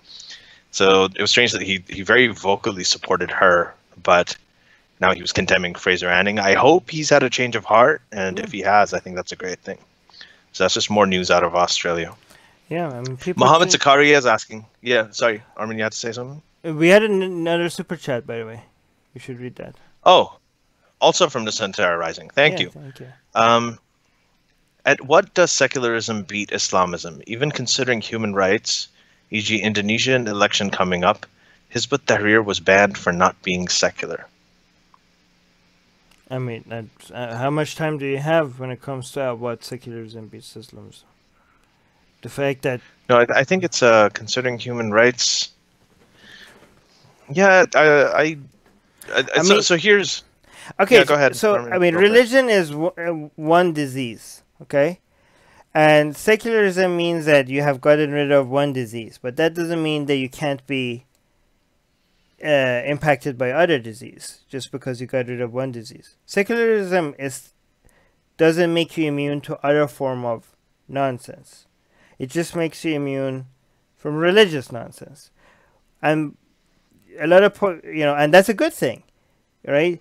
I mean, if you are immune to if you're immune to cancer, you can't, just because you're still able to get AIDS, that doesn't mean the fact that you're immune from cancer that doesn't mean that's not a good thing. That is a good thing. But a lot of people sometimes point to secular governments that are struck by another form of disease, like Assad, for example, is secular, but he's a fucking monster, right? We never claim that without religion, you cannot be struck by a different horrible ideology. Disease. Disease. You can be. But still, because secularism means that you're immune from one sort of disease, is still a good thing. But it's not enough, obviously. Yeah. Yeah, and I have two quick things to say about this.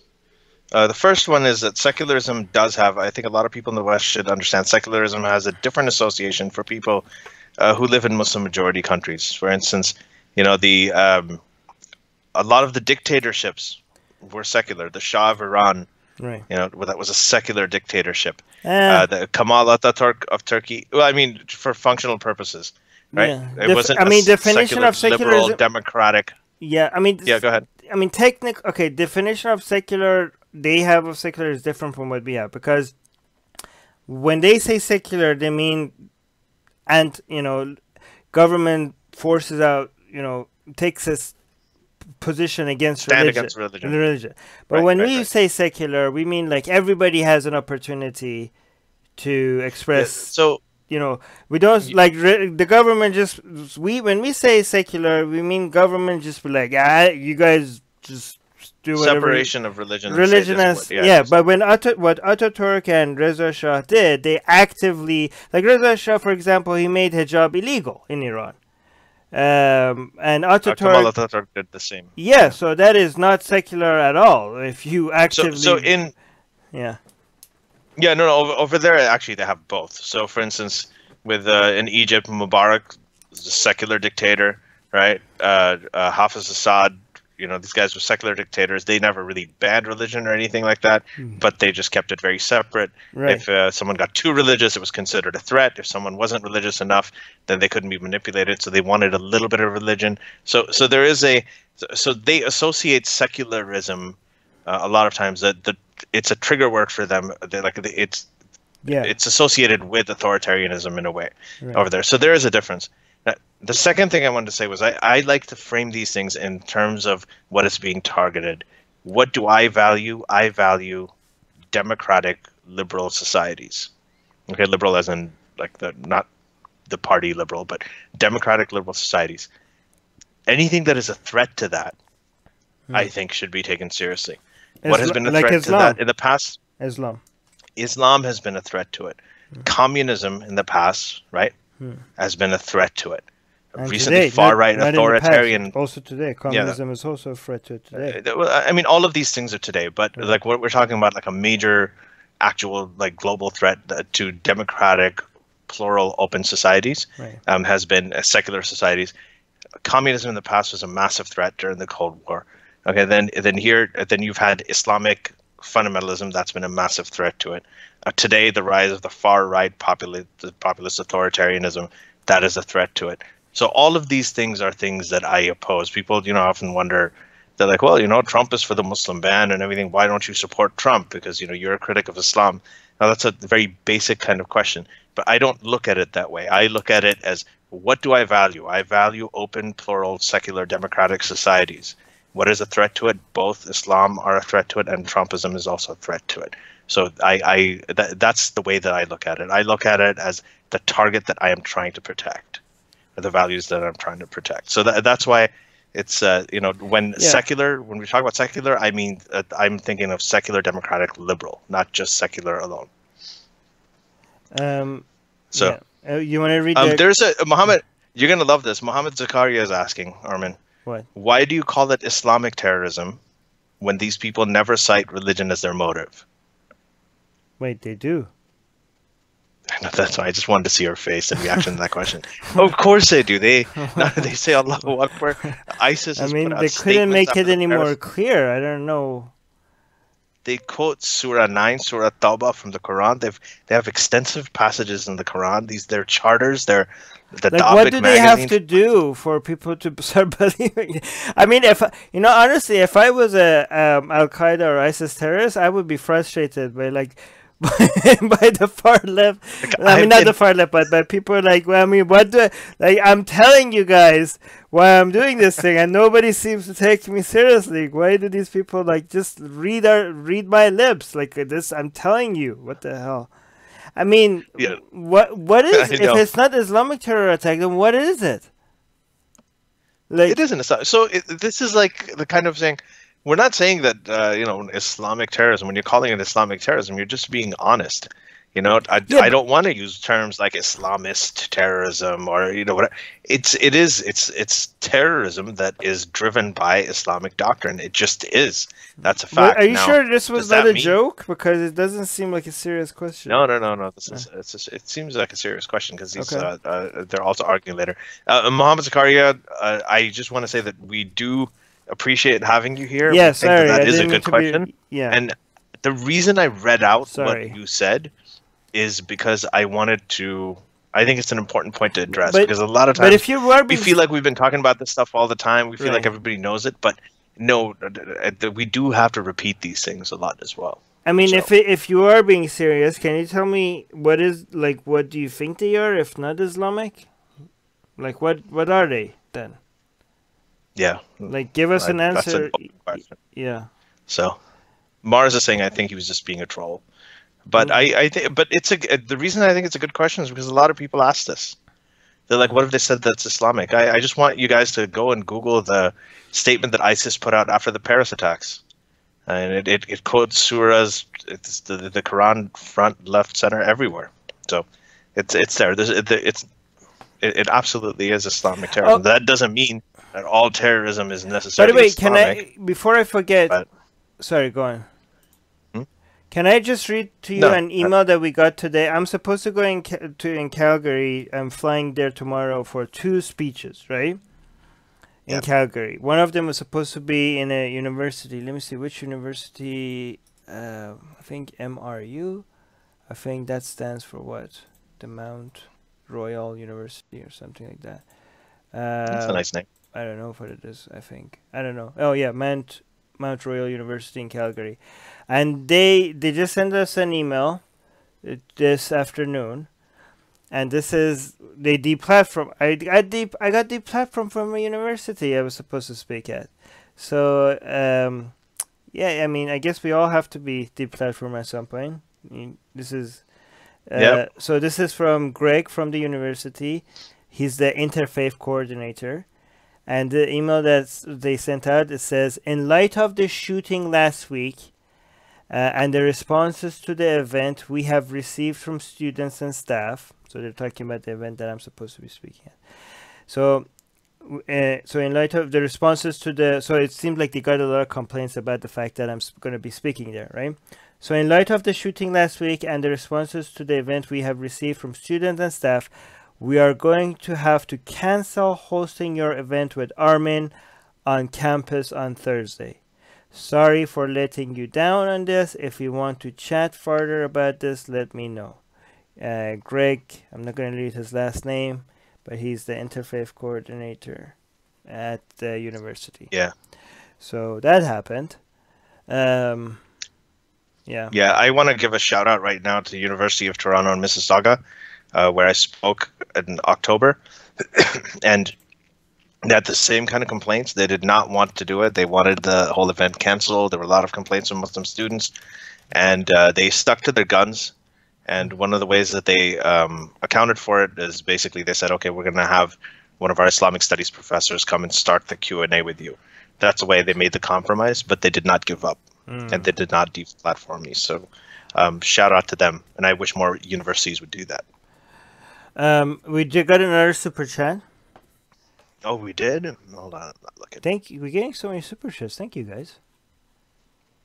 I think this is a good discussion. I think it's an important discussion too. Nick Cano.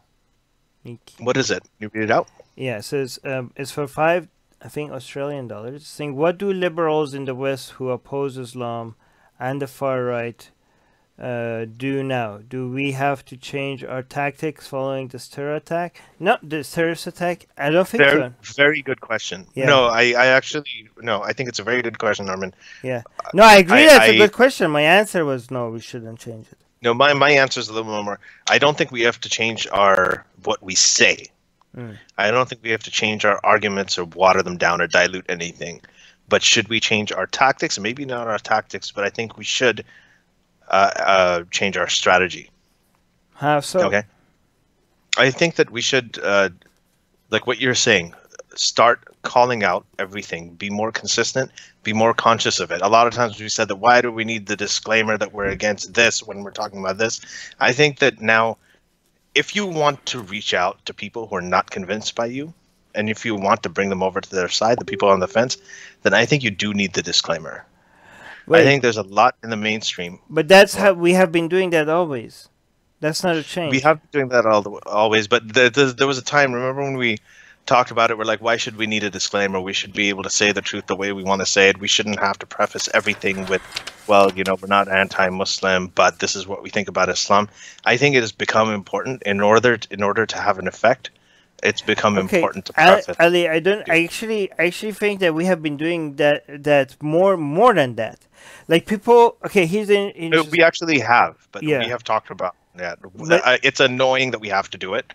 We've acknowledged that, but But let me give you an example. Like, so after this terror attack happened, we came out and we called it as barbaric, even though it should be fucking obvious. But people come out, the people that are against us are the one that accuse us of being anti-Muslim bigots.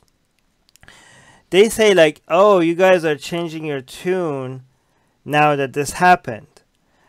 And I'm no, and I'm like, what the fuck are you guys talking about?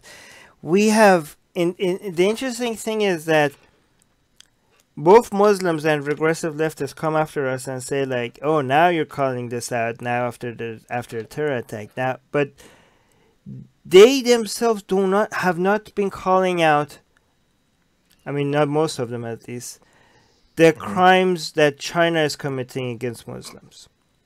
And we have been doing that consistently, right? Yeah, or Yemen. We've been talking about Yemen many times. Yeah. We have been talking about anti-Muslim violence. If you adjust it per capita, more atheists have been talking about this than Muslims have. Because the Muslims are just mostly obsessed with whatever Israel and United States does, not what's happening in Yemen or what's happening in China. And we, like, if you want to talk about Muslims being wronged, we are talking about the places that this is happening the most. And these people on the regressive left, and also these Muslims, they're so Western focused that this has completely gone under the radar for them. They don't even give a shit what China is doing to Muslims because it doesn't matter, because they only care about US politics or UK politics or the alt-right. Right? China is not the alt-right, so who gives a fuck what they do to Muslim? If it's not white supremacists fucking up Muslims, it doesn't serve their narrative. Because China is not part of their politics. If it's Saudi Arabia or Iran, fucking the lives of Muslims. It doesn't matter. It has to be white supremacist. It has to be white supremacist because for them to care, because that's how who they define as the greatest evil. The same way that Muslims are obsessed with Israel as the greatest evil, and they have completely focused on whatever this country does wrong, and it doesn't matter what other countries do wrong to Muslims.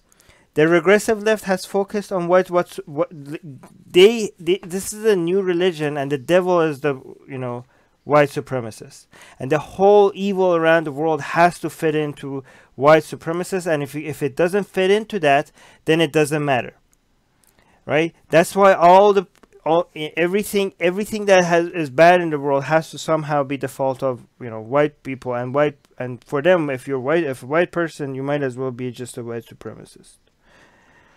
It's so fucked up.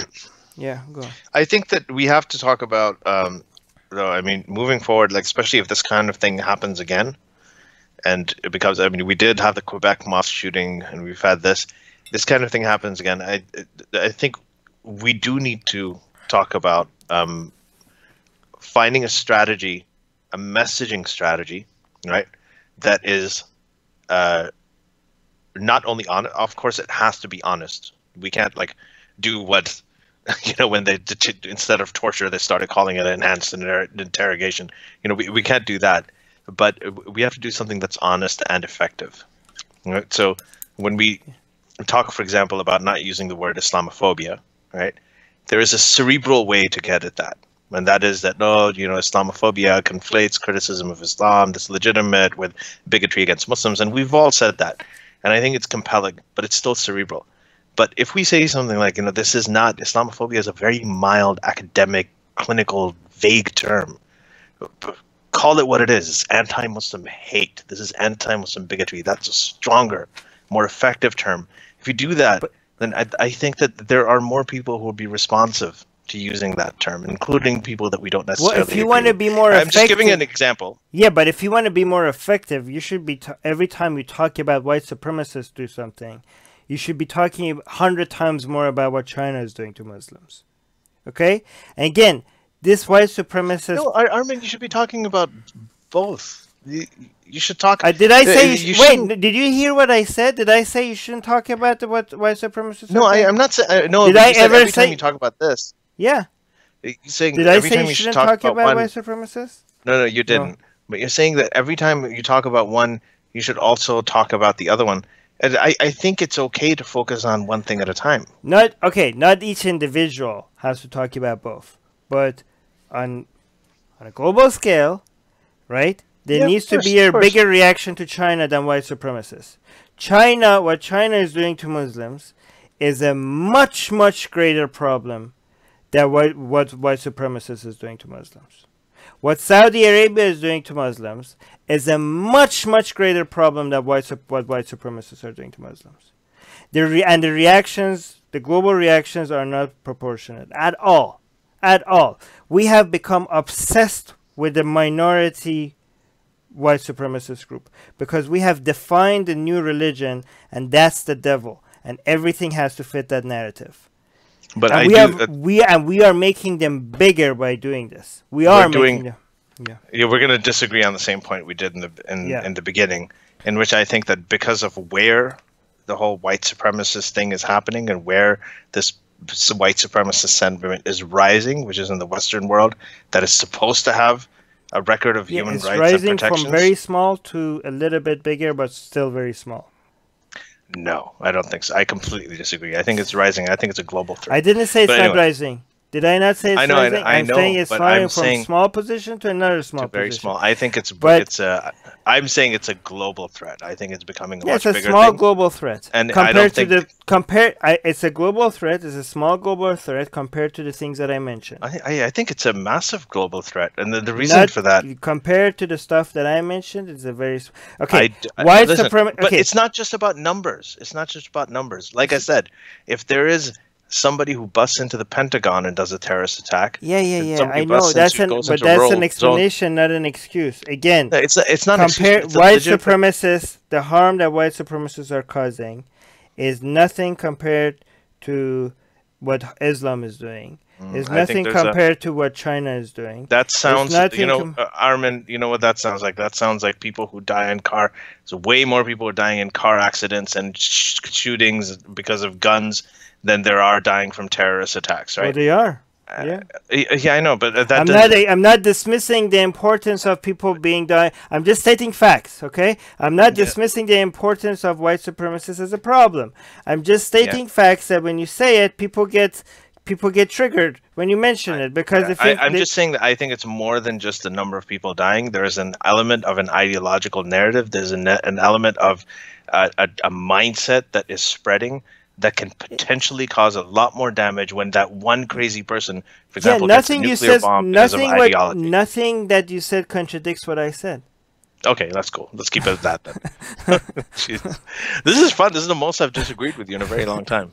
All right. Okay. So we're just going to go through patron questions because we have like 6 minutes left. Okay. And I'm on the East Coast, so it's going to get late. Okay. So I'm going to, some of these we've been kind of picking out. I mean, there's a lot of this. Yeah. There was one at the very beginning that. If you find one you like, Renzo left because he couldn't stay, but he wanted us. Yes. Can you repeat that? Should Western countries put more effort into protecting Muslims and other minorities through their foreign policy, and how should they do it? Through their foreign policy, yes. I think that Western countries, I think that we're talking about the Yemen issue. We're talking about. I mean, does it matter if they're Muslim or not? I think people should be protected. No, he's saying Muslims and minority groups in the U.S. should we protect more of them overseas through their foreign policy. That's what I understood. Yeah. And in that case, yes, I think that Yemen is a disaster. I think the Afghanistan in the 80s was a disaster. Well, I mean, before even trying to protect them, maybe stop harming them. Maybe before you get to trying to protect Muslims, first stop selling weapons to people that are bombing them, and then maybe you could start thinking about protecting them after. I think that would be a first step you could take. Yeah. That would do a lot if you actually just be like, hey, we're not going to sell weapons to Saudi Arabia because they're dropping it on innocent people. That's a very easy decision to make. It's actually our Constitution in the United States already has made that a criminal thing. So we don't even need to come up with any rules. Like, we're already breaking the law right now. We're already going against our own Constitution. So all we have to do is just follow our own Constitution. It's very easy. Just stop selling fucking weapons to authoritarian barbaric regimes. That's all you have to do. Take that first step, and then maybe we could talk about what we could do to protect people. Yeah. Okay, so I'm going to. Okay, so that was a Mohammed Zakaria question. A lot of this is just them talking to each other. So there was clearly a discussion going on with Mohammed and the rest of the crew, some of the other people here in the live chat. So I'm going through all of this. James Lowerman said that he agreed with me. James Lowerman, I agree with you too. That's great. I like that. I had to point that out since we disagreed so much. Look there. If there's any other question, then there was one person said not blaming their ideology for far-right extremists excuses all the rhetoric of their propagandists just because it's not codified. Yes, I agree with that. I agree with it. That's not what I said, though. I just said. No, that's what you said. It's not codified. It's not in a text. Yeah, you didn't say it excuses it, but I'm not saying that's what you said, but I agree with that comment. I'm not sure what you mean by that. So okay. Bobby B is saying you got banned, Ali. Yeah, I did. I actually got. I'll tell you what I got banned for. I got banned for saying something about the Taliban. But so the way that Facebook bans work is that there are all these groups on Facebook saying report anti-Islamic pages.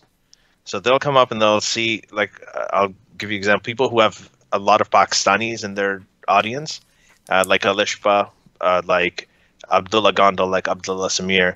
What happens is anytime they see something they don't like, they just get together in a concerted effort and just mass report it to Facebook, and their algorithm. You got temporarily banned. You came back. Yeah, temporarily. All of us have been temporarily banned. Right. So Alishba's gotten several 30-day bans. I've gotten like 24-hour bans. Like once got a 3-day ban. I got a 30-day ban. Mike is saying white supremacy is a huge problem in Europe.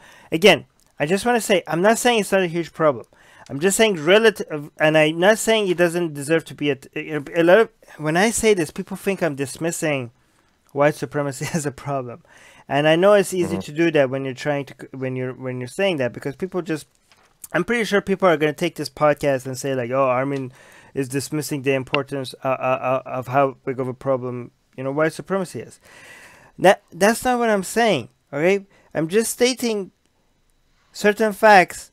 Yes, it is a big problem. Yes, it needs to be addressed. But I'm just saying there are also bigger problems. If I say there are bigger problems, I'm not dismissing the fact that this is a huge problem. Just for one example, right? We have China putting Muslims in camps. Okay? This is the closest thing we have gotten back to Nazi Germany. There are 1 million Muslims being held in camps in China. Yes, white supremacy is rising in Europe, but show me right now, where are the camps that white supremacists are holding 1 million Muslims in? Where is that happening right now? I mean, is it even close to what China is doing to Muslims?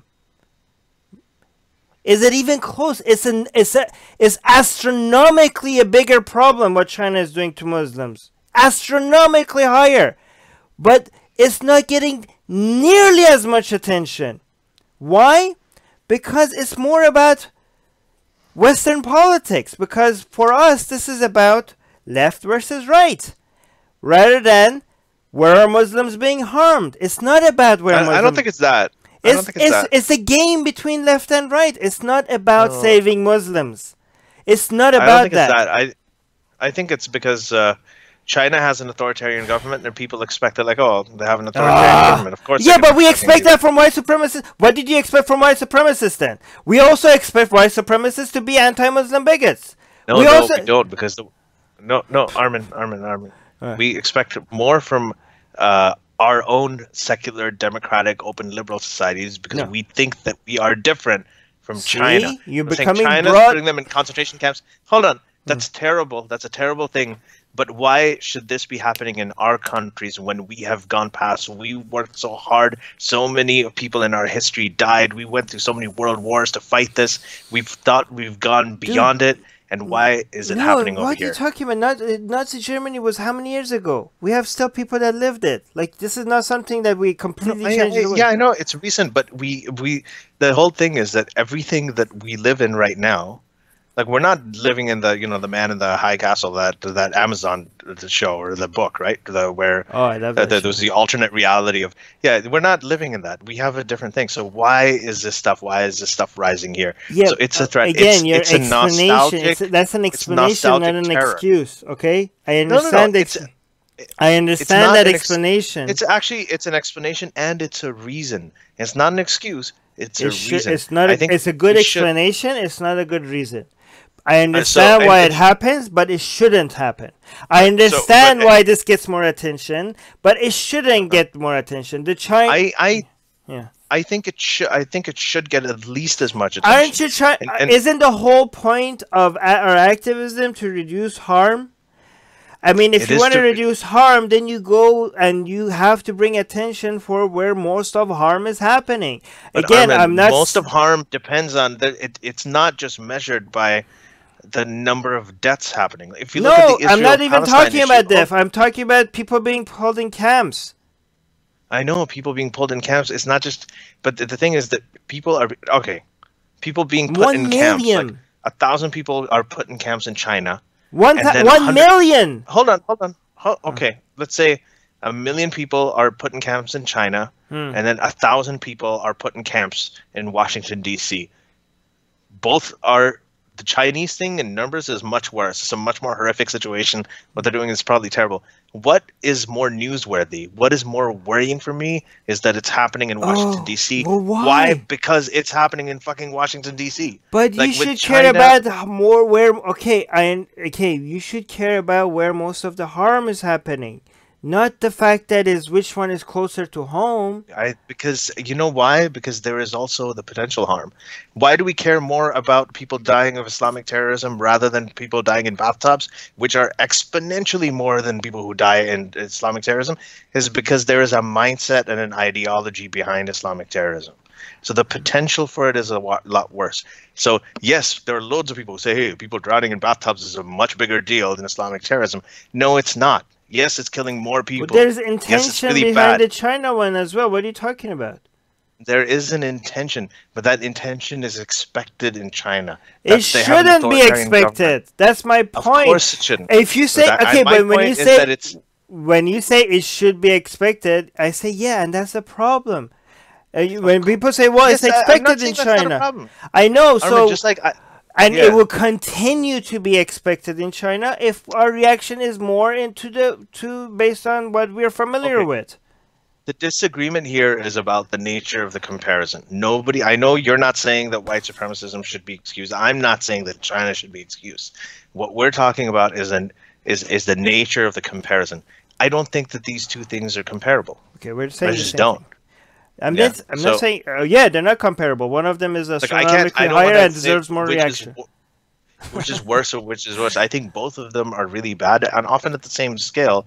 And it's just not about the amount of... I honestly think that most of the attention to the white supremacy is because is political points rather than saving people. Okay? Because if it was about saving people, we would... I'm not saying we shouldn't pay attention to white supremacy and the rise of it. We should. It's a problem. It's a scary problem. Okay, you know.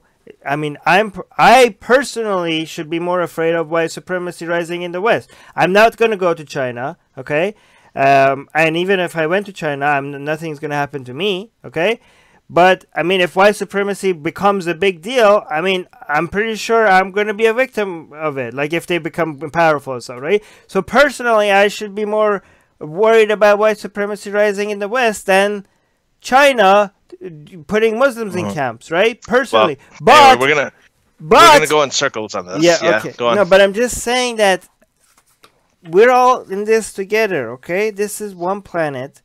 We should care about our fellow human beings, even if they are on the other side. And that part of it is not in dispute. Okay, and I just think, again, people are going to think like I'm dismissing the importance of raising white supremacy. I'm not, okay? I'm not. And I'm not dismissing the China thing either. So. Yeah, and you're not, but you're also not claiming that I'm dismissing the importance of No, I'm not claiming that at all. Because a lot of people will. A lot of people think this is whataboutism. It's not whataboutism because it would be whataboutism if I said we should ignore white supremacy because China. That is whataboutism. It's not whataboutism if you say, hey, white supremacy, a problem, we should protect Muslims against these bigots. Okay, yeah, okay, sure, I agree with you. We should do that, definitely, 100%, go do it. Can we also pay attention to this monstrosity over here, please? That is not whataboutism because you're just trying to be consistent. Okay. Got it. Okay, so we disagree partly, but we do agree on the fundamental stuff. So there is I think this is I'm pretty sure it's a troll. I don't think he's serious. Who? This guy, Davin Knowles, he's calling you a lying Jew. He's also saying that America is owned by Israel and all that stuff. So, so we got one of those. I don't know if that's actually, it's going to be very hard to tell if it's a troll because I've seen so many serious people like that. Oh, there are serious people who think that, yeah. Yeah, I'm looking forward to all the Zionist conspiracy because now I went to Israel and came back. I'm pretty sure a lot of people are going to have more pictures and stuff to use that against me, which is fun actually. So keep them coming. Muskal, accept that. Miss Muskal's birthday. Happy birthday, Muskal, on this day of recording. So yeah, a very very happy birthday to you. Yeah, and thank you for being. I know you've been in a lot of these live streams. So yeah, thank you. So someone here said that I was wrong. Someone's telling me to get my neck x-rayed. I actually did, and I have a little bit of arthritis, but I'm getting it fixed. Thank you for the. Are you going to be okay? No, it's actually mild. It's completely appropriate with my age.